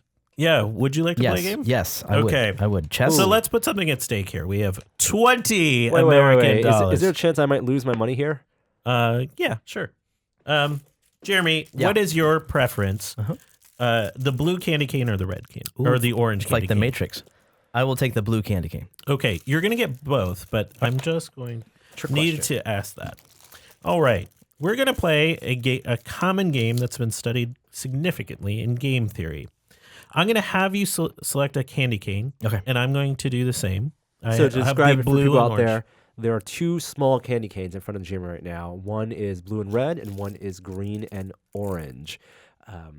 I Same too, with like the- Jeremy, I would prefer the blue and red. Okay. So we are going to play a game where we select one candy cane. Okay. And here are the rules. If you select a blue and red, and I select a blue and red because that's your favorite, we're going to split the $20 total here, and we're each going to walk away with $10. Oh, okay. So the idea is we both put in $10 here. Mm-hmm. Okay. If you choose the blue, but I choose the orange, Yeah. I get all $20. Oh, okay. If I choose the blue and you choose the orange, you get all the $20. Wait. If we This both- is very elaborate. So you're asking Jeremy to make a choice. Mm-hmm. Of And I'm going which to make a color choice at to the same. take. And I'm going to make a choice And at the Kishore's same going to make a choice as well. at the same time. But you guys can talk about it. I'm on DayQuil, man. And here's the rub. Ready? If we both choose orange, we Yeah. get nothing. Okay. Yeah. All right. Uh-huh. So go ahead and turn away and make your choice. This is a variant of the Prisoner's Dilemma, which is a long-studied game when it comes to game theory. What do you want me to do with these? You want me Just hold one in your hand. But you guys have What to about talk the other about one? it, right? Well, we can talk about it. What about the We other should one? talk about it. Do I hold them both in my hand? No, just Choose pick the one. Choose the one that you want and drop the other one. And the idea is that your chosen color is blue, Jeremy. So your ideal scenario is if you want all the money. No, I'm with you. But what do you want me to do? Hide them both? So I'm going to talk in a moment about a study that did a month-long look at how at results of people that played this game constantly over a long period of time. What the results were. Do you want me to actually introduce a little game theory in here Yes, when we please. talk? Yes. Hey, Jeremy. Yeah. I'm going to choose the orange candy cane, no matter what. Well, can I change my mind now? Yes. Yeah. Yes. I'm going to choose it no matter what. See, that's what I was going to say. I'm going to choose it no matter what. No, I'm going to choose orange no matter what. That's what I was going to say. Then we're going to get nothing, but because I'm definitely going to choose the orange. Yeah. But here's the thing. If you choose the blue and take the money, split it with me. I'll split the money with you. Mm-hmm. So I'm going to choose the orange. Yeah, I'm going to do this to him. All right. Yeah. I'm going to choose the orange for sure. I don't want to lose my money, Jeremy. And I'll share the money with you afterwards. Okay. I'm definitely going to choose orange. Yeah, but the thing is, I'm choosing orange as well. No, Then don't be we're so gonna get stubborn. nothing. No. Someone should be not stubborn. I understand, but I'm going to choose orange. I'm letting you know that, and I will split the money with you if you so choose the blue. If they both Okay. choose orange, I get the money. What would you do, Norm? I would trust, and I would. You would choose the blue? I would choose the blue and trust that whoever, like, I think in this scenario. So I think what we're getting at is if someone is 100% has the conviction of burn it, like burn the world down unless you do one thing, hold your decision hostage. Whoever acted first to make that conviction, you are at their mercy. And there is no negotiating at that point. Right. You can only hope for the best case scenario. Okay. Shall we go? Shall we find out? Yep. Okay, on three. One, two, two, three. You did do the orange. I told Orange you I and would. blue. Yeah. Jeremy, and so Jeremy gets and- all the money? Jeremy chose orange and I chose blue, and Jeremy gets all the money. Wow, Never- Kishore. What a shark. Now here's the Jeremy, I'll take my cut. Never have a land war in Asia when death is on the line.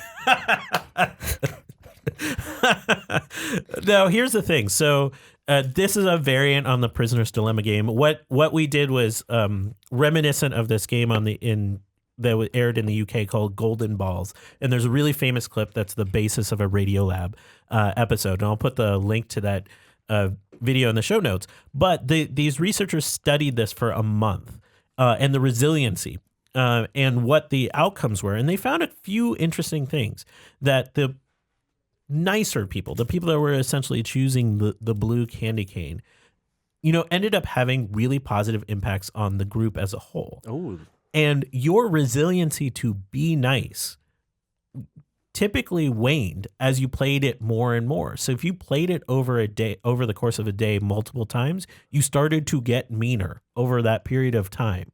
Because it became a game, I would imagine. Yeah, it's a little bit of a reflection of human sociology. also, they didn't really have $10,000 at stake. But when you walked away, they did have real money at stake, Oh, they did. but not that level of money.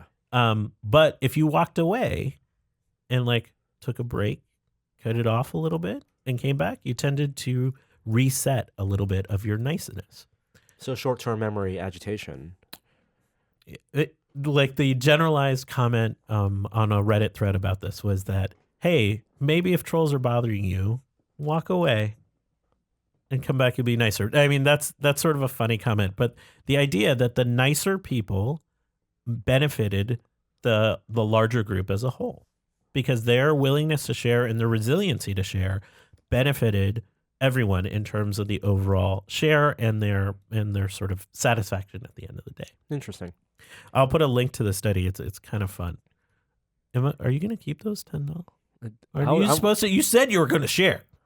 Oh, I did say that. There you go. Two quick side stories this week. One is we got initial results from the NASA twin study. We had two NASA astronauts, the Kelly brothers, Scott and I'm forgetting his brother's name. Scott and Mark. Yeah, Scott and Mark. One was up on the ISS while No mustache. Yeah, while the other was on the Earth, and they were able to compare their samples to understand the impacts of prolonged spaceflight in a way they haven't been able to before. They noted just really quickly that the one that was in space, which was Scott, I believe, he had enhanced inflammation once he returned. He had bone loss, which was expected. And his telomeres, which are the ends of your chromosomes, which are tied to aging processes, lengthened while he's in space. And What? yeah, so he had some impacts that, there's still more work going on about this. Well, what does that mean?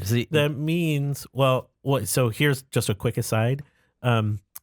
He actually is now younger. Microsecond. But that's a matter of Yeah, time. That's time. We don't know what the implications of this is, but potentially telomere lengthening could be related to him eating less, like having caloric restriction in space. Oh. It could be something to increased exercise led to this because he was on a stronger regimen while he was in space. So we don't know what role those factors played, or it could be something else entirely. Is there a correlation between telomere, telomere length, and longevity? Yeah, it's related to something called the Hayflick limit, which is the number of times a cell can reproduce before it dies. So he'll live longer? Potentially, that's what I mean. That you can't make that generalization out to like a life, but it's an interesting point to study. So we're starting to get initial results from that twin study. Something to keep an eye on. I like this next story. You want me to do the Kindle one? Yes. So I have a philosophical question for you, Norm.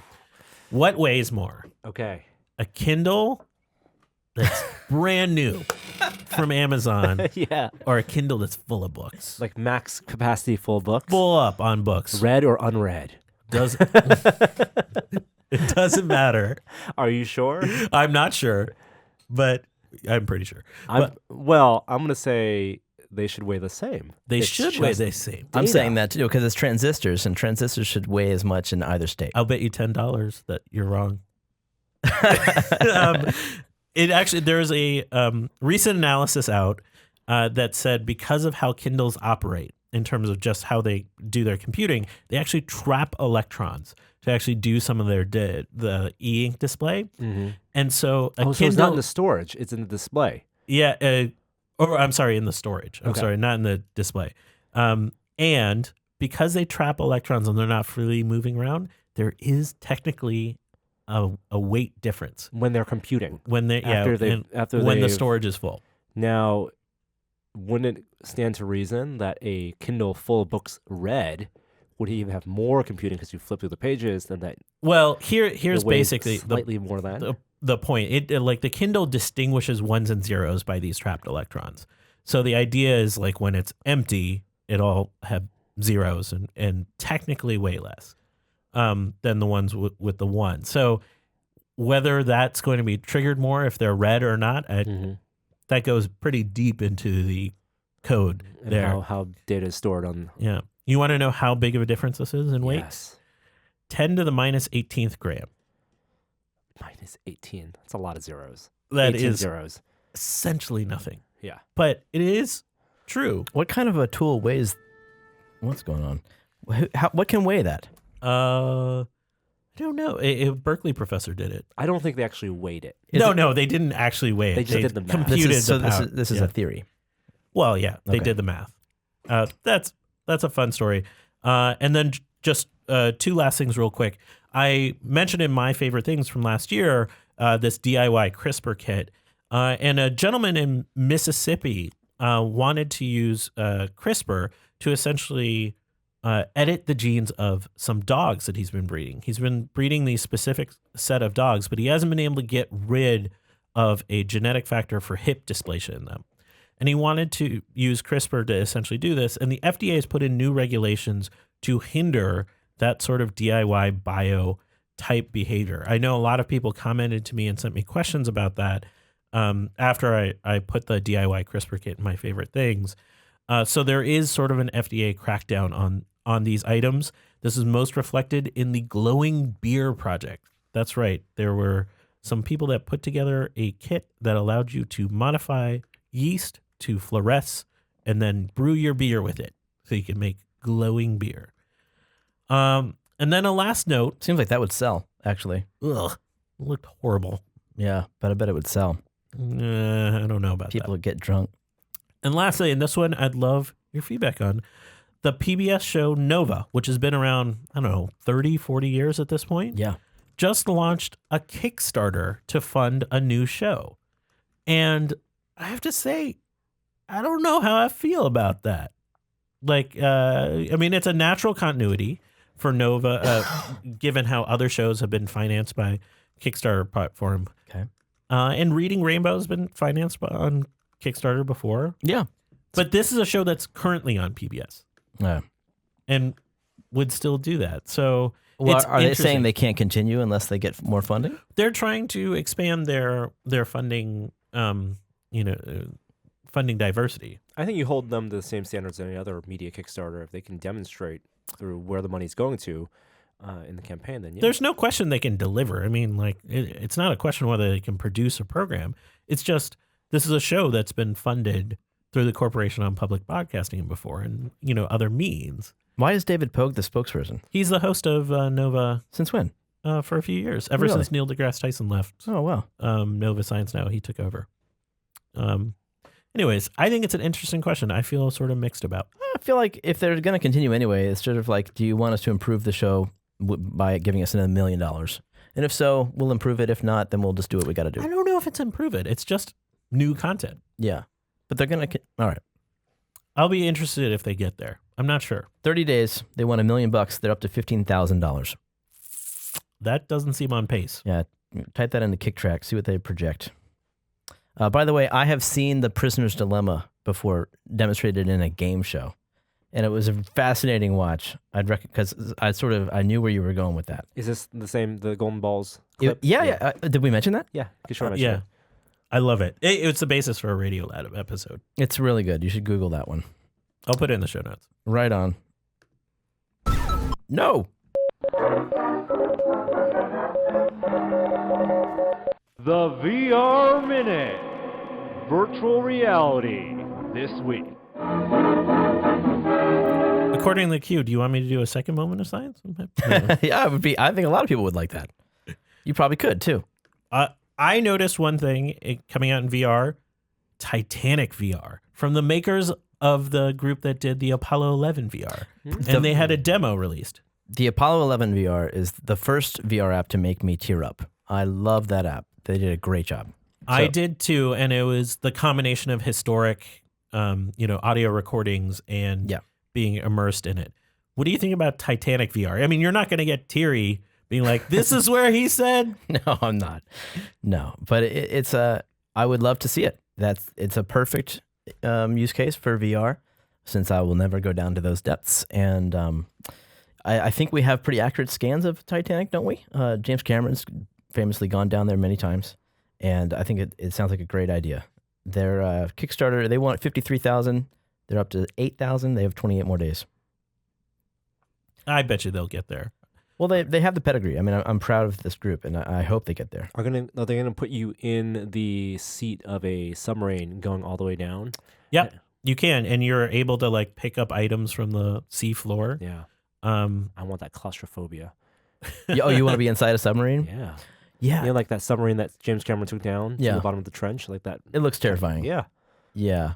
I guess you're right. That would be a scary and nice experience. I was thinking more of just being free outside of the sub, able to maybe swim around Be the a Titanic. ghost, walk up to the Titanic, see it reconstructed. That's the before thing your eyes. with Apollo 11. I don't think there was a whole lot of interactivity. Like you couldn't pilot anything, you couldn't walk around on the moon. It was all stationary stuff, or the camera was locked down, and you were along for a ride. I like the ride aspect. And Yeah. you know what?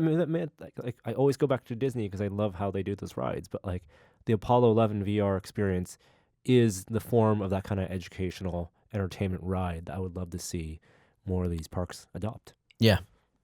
Yeah. Good luck to him. PSVR news. We have the new Psychonauts VR game, the Rhombus of Ruin, launching at the end of February 21st. Yeah, this is a bit of a coup. I mean, they got a good app, the PSVR guys, and they've been looking forward to this. This was Trailer looked great. They knew about this app back when they announced PSVR, I think. But I'm looking forward to it. It'll be out 3 weeks from now. This is not Psychonauts 2. Mm-hmm. This is an exclusive VR game by Double Fine that takes place right after Psychonauts ends. So I guess you play Raz, and you're on a ship and you're flying through space, going to I forget where, but there'll be some puzzles to solve in virtual reality. I'm curious for people who do have PSVRs, how much they're using it and whether they have an Oculus and what they feel about the games. Because you had Resident Evil come out this past week, RE7, which has a VR component. I have it, and it is terrifying. That's a problem with these games. Like, I can't play that. I played it. I had to take off the VR headset. I couldn't play it in VR. And in VR, it's the full game. It's first person. The first Resident Evil, it's in first person. Your move mechanics are your jumping 30 degrees or so when you move left to right, but then you can move forward laterally, no problem. But it's a game that it's basically like a Texas Chainsaw Massacre style horror game where you're in a house, cannibals and monsters going after you, you're peeking around corners. Sound is so important to this game. I was freaked out. And what are you playing it on? PSVR. PSVR? Yeah. Wow. You Thanks. You can't play it in the Rift. It's not on PC yet? No. Okay. Or Vive.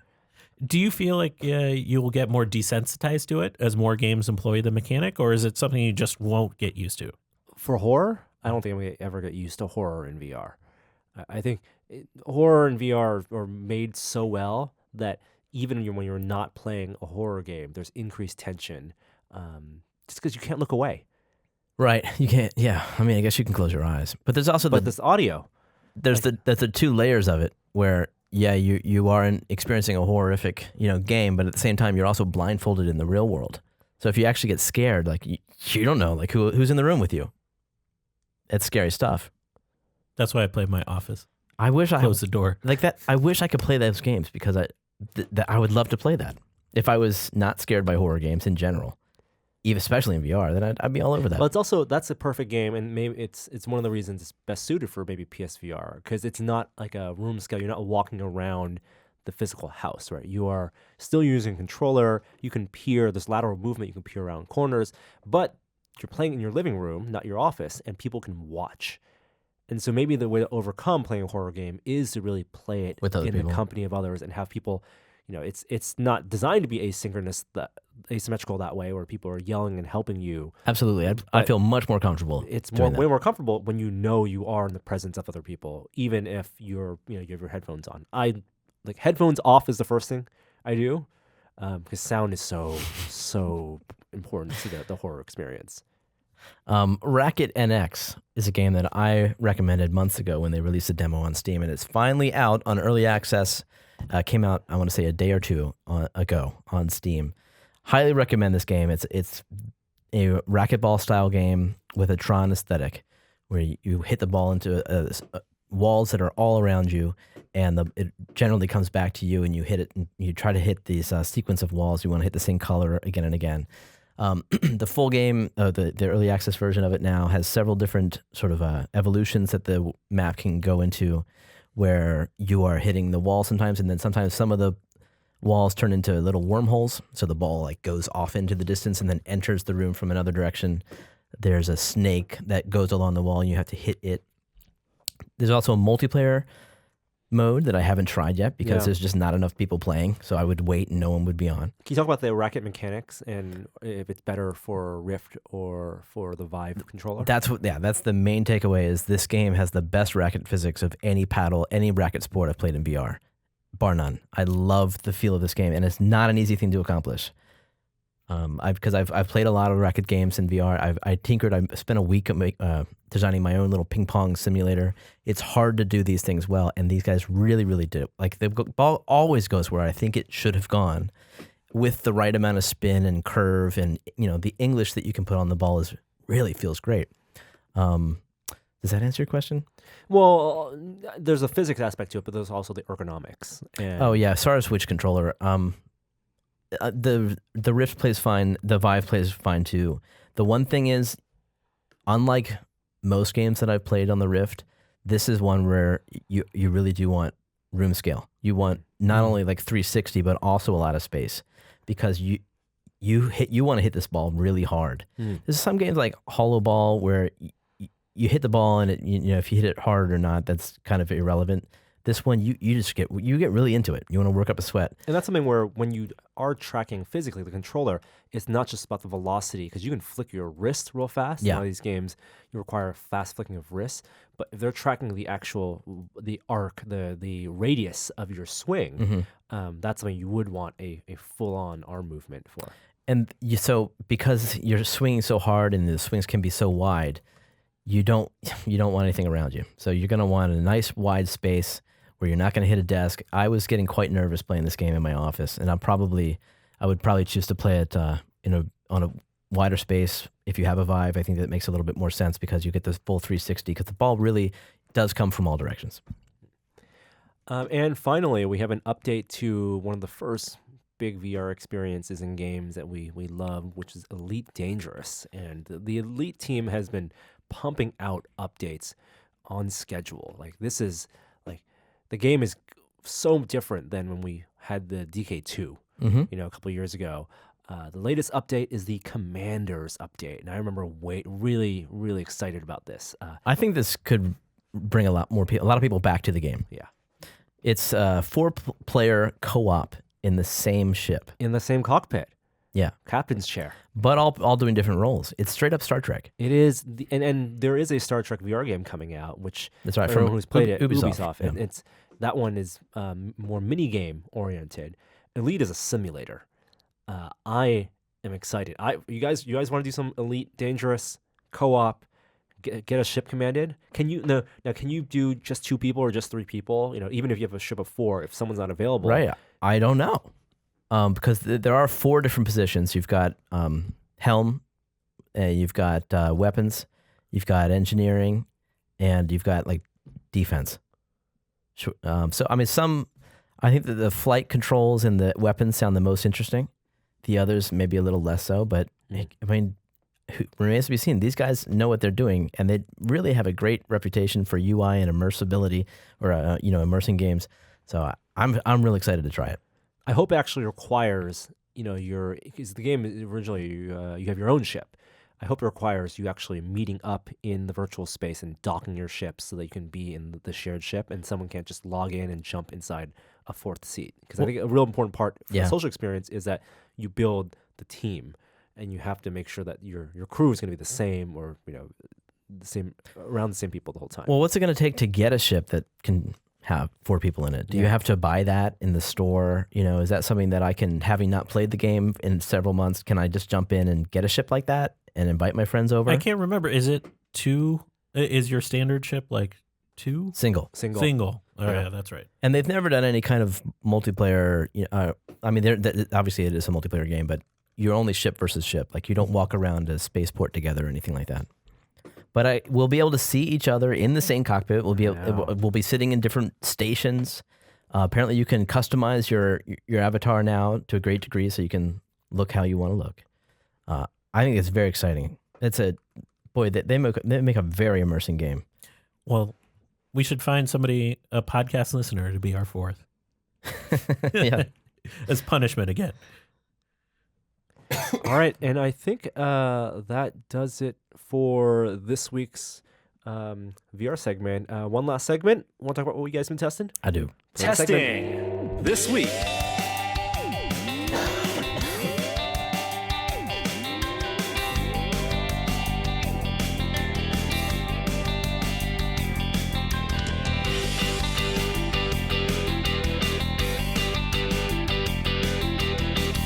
Hey, what have you guys been testing? Cough syrup of different Oh kinds. my gosh, DayQuil and NyQuil. By the way, NyQuil knocks you out. I know. It's good. And then I was told that I'd wake up refreshed. No, I woke up knocked out. Okay, I finally got on board with Clash Royale, and I will give full credit to my son, who's fully addicted to the game and has been asking me. Wait. Clash of... No.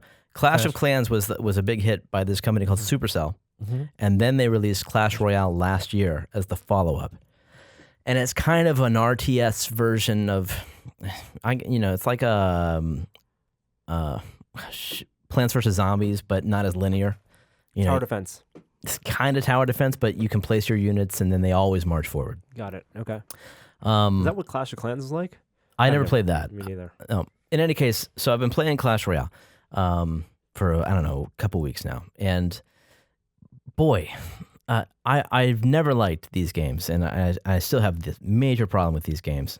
Not just the fact that they get you hooked and then they want to make money. I mean, I get that that's their business model, but the lengths that they go to this game has now taken that kind of design and it just refines it. It like distills it. It's like moonshine for microtransaction games. What does it do? Well, like they have not only maximized the addiction and then getting you to pay to give them money by, giving you some cool stuff and then making you make it longer before you get the other good stuff. They have these chests that you open and you get gold and cards in order to improve your deck. And then you go out and you play other people and it's your deck versus their deck. It's to begin with, like if the game's not an even playing field, I don't understand the competition element. It just doesn't. I've never understood why people play Magic the Gathering, for instance, or card games like that. If it's not an even playing field, I would give me the exact same deck. Give me a game like Quake, Overwatch game where everyone is on an even playing field. And let's see who the better player is. I like that. But when you have a game like this where you don't even know what the other person has, or they've bought more cards, so of course they're going to be a little bit better. Anyway, what this game does that bothers me even more is that like when you get to a point where they want you to stop playing if you're not going to pay, and that bugs me because I've always thought microtransaction games, these in-app purchase games, they should allow you to progress at a slower pace, Much slower in some cases. Fine, like make it a tenth the rate that I would go if I did pay. But I should be able to progress. But it gets to a point where you can't get a new card. You can't improve your deck unless you wait 12 hours or 8 hours until your things time out. That's how it's been though. Unless you pay. So what that tells me is they don't want me playing, and they don't want me using up their server time. So they have not only maximized how much money I'll give them, they've minimized the amount of money I cost them. Yeah. And I hate that. I hate that they've gotten that efficient. Yeah. And they can tell. Yeah. They can tell number of free users. You gotta give them timeouts. Player timeout. You don't play. You don't pay. You don't play. Get timeout. Exactly. Yeah. Exactly. I mean, I just think that that's insidious. Next thing they can do is just give you a tag, freebie, freeloader, freeloader tag. And the game is so popular that they don't need me. They don't need me to play. They really don't. Like if I'm costing them a few cents, they don't want me on there. They just wanted to give you the taste. Yeah. And the sad news is I gave them $1. Oh no, Jeremy! What did you do? I gave them 99 Once you cents. break the seal. I know. I said, I'm not going to give them any money. And then they gave me this great thing when I leveled up. And I said, well, that's some really good value. I'm gonna, and I justified it. I said, look, okay, I have played this game. They deserve $1 from me. That was my justification. And that, as true as that may be, it feeds the beast. And I feel dirty. All right. I'm sorry, Jeremy. Just take some NyQuil and sleep it off. Yeah, It'll be all right. Yeah. That's my Clash Royale rant. Hey, some of the things that are on the site this week, in addition to some behind-the-scenes footage and visits Adam paid to the Expanse set, for our premium community, we've been rolling out a lot of videos. I wanted to spend a little bit of time sharing some of our new series that we have launched. Frank and I have been working on some effects projects, and we've done, I think, 6 of them so far. Hope you guys have been enjoying those. But Jeremy, we actually just launched his new show on Tested this week.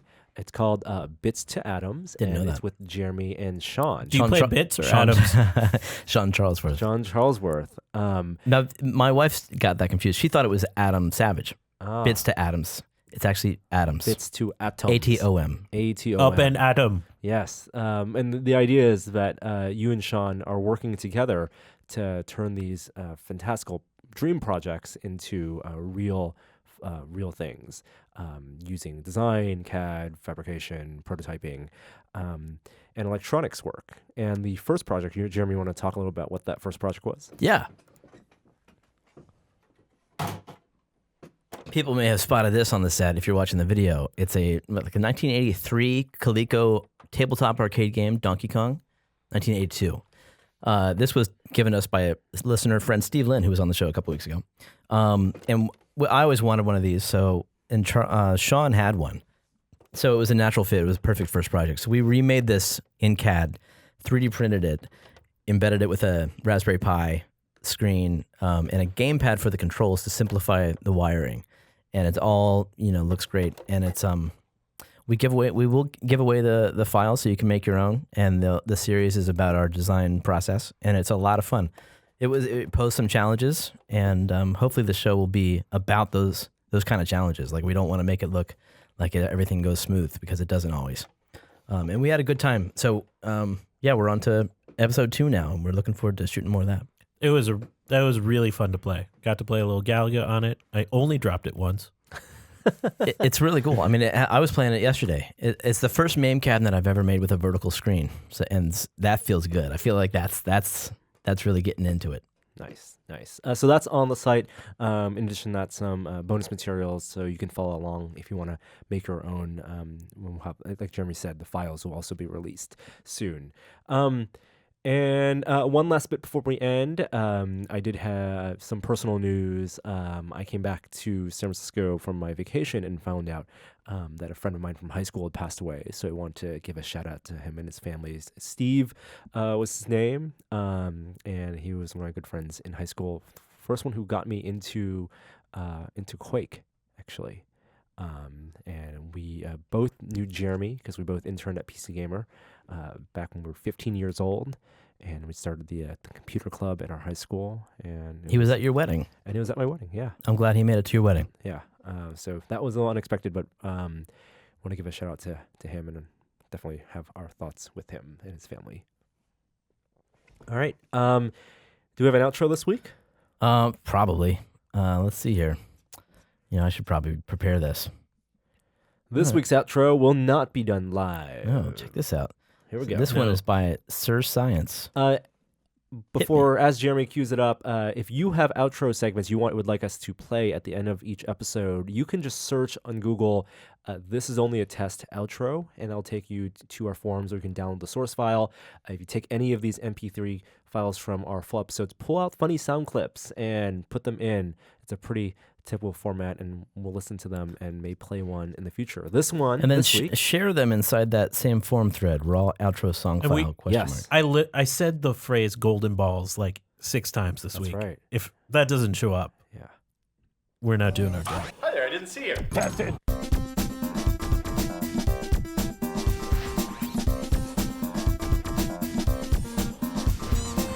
the carburetor broke on your Hot Wheels. Oh no, buy the repair thing with a microtransaction. That's it.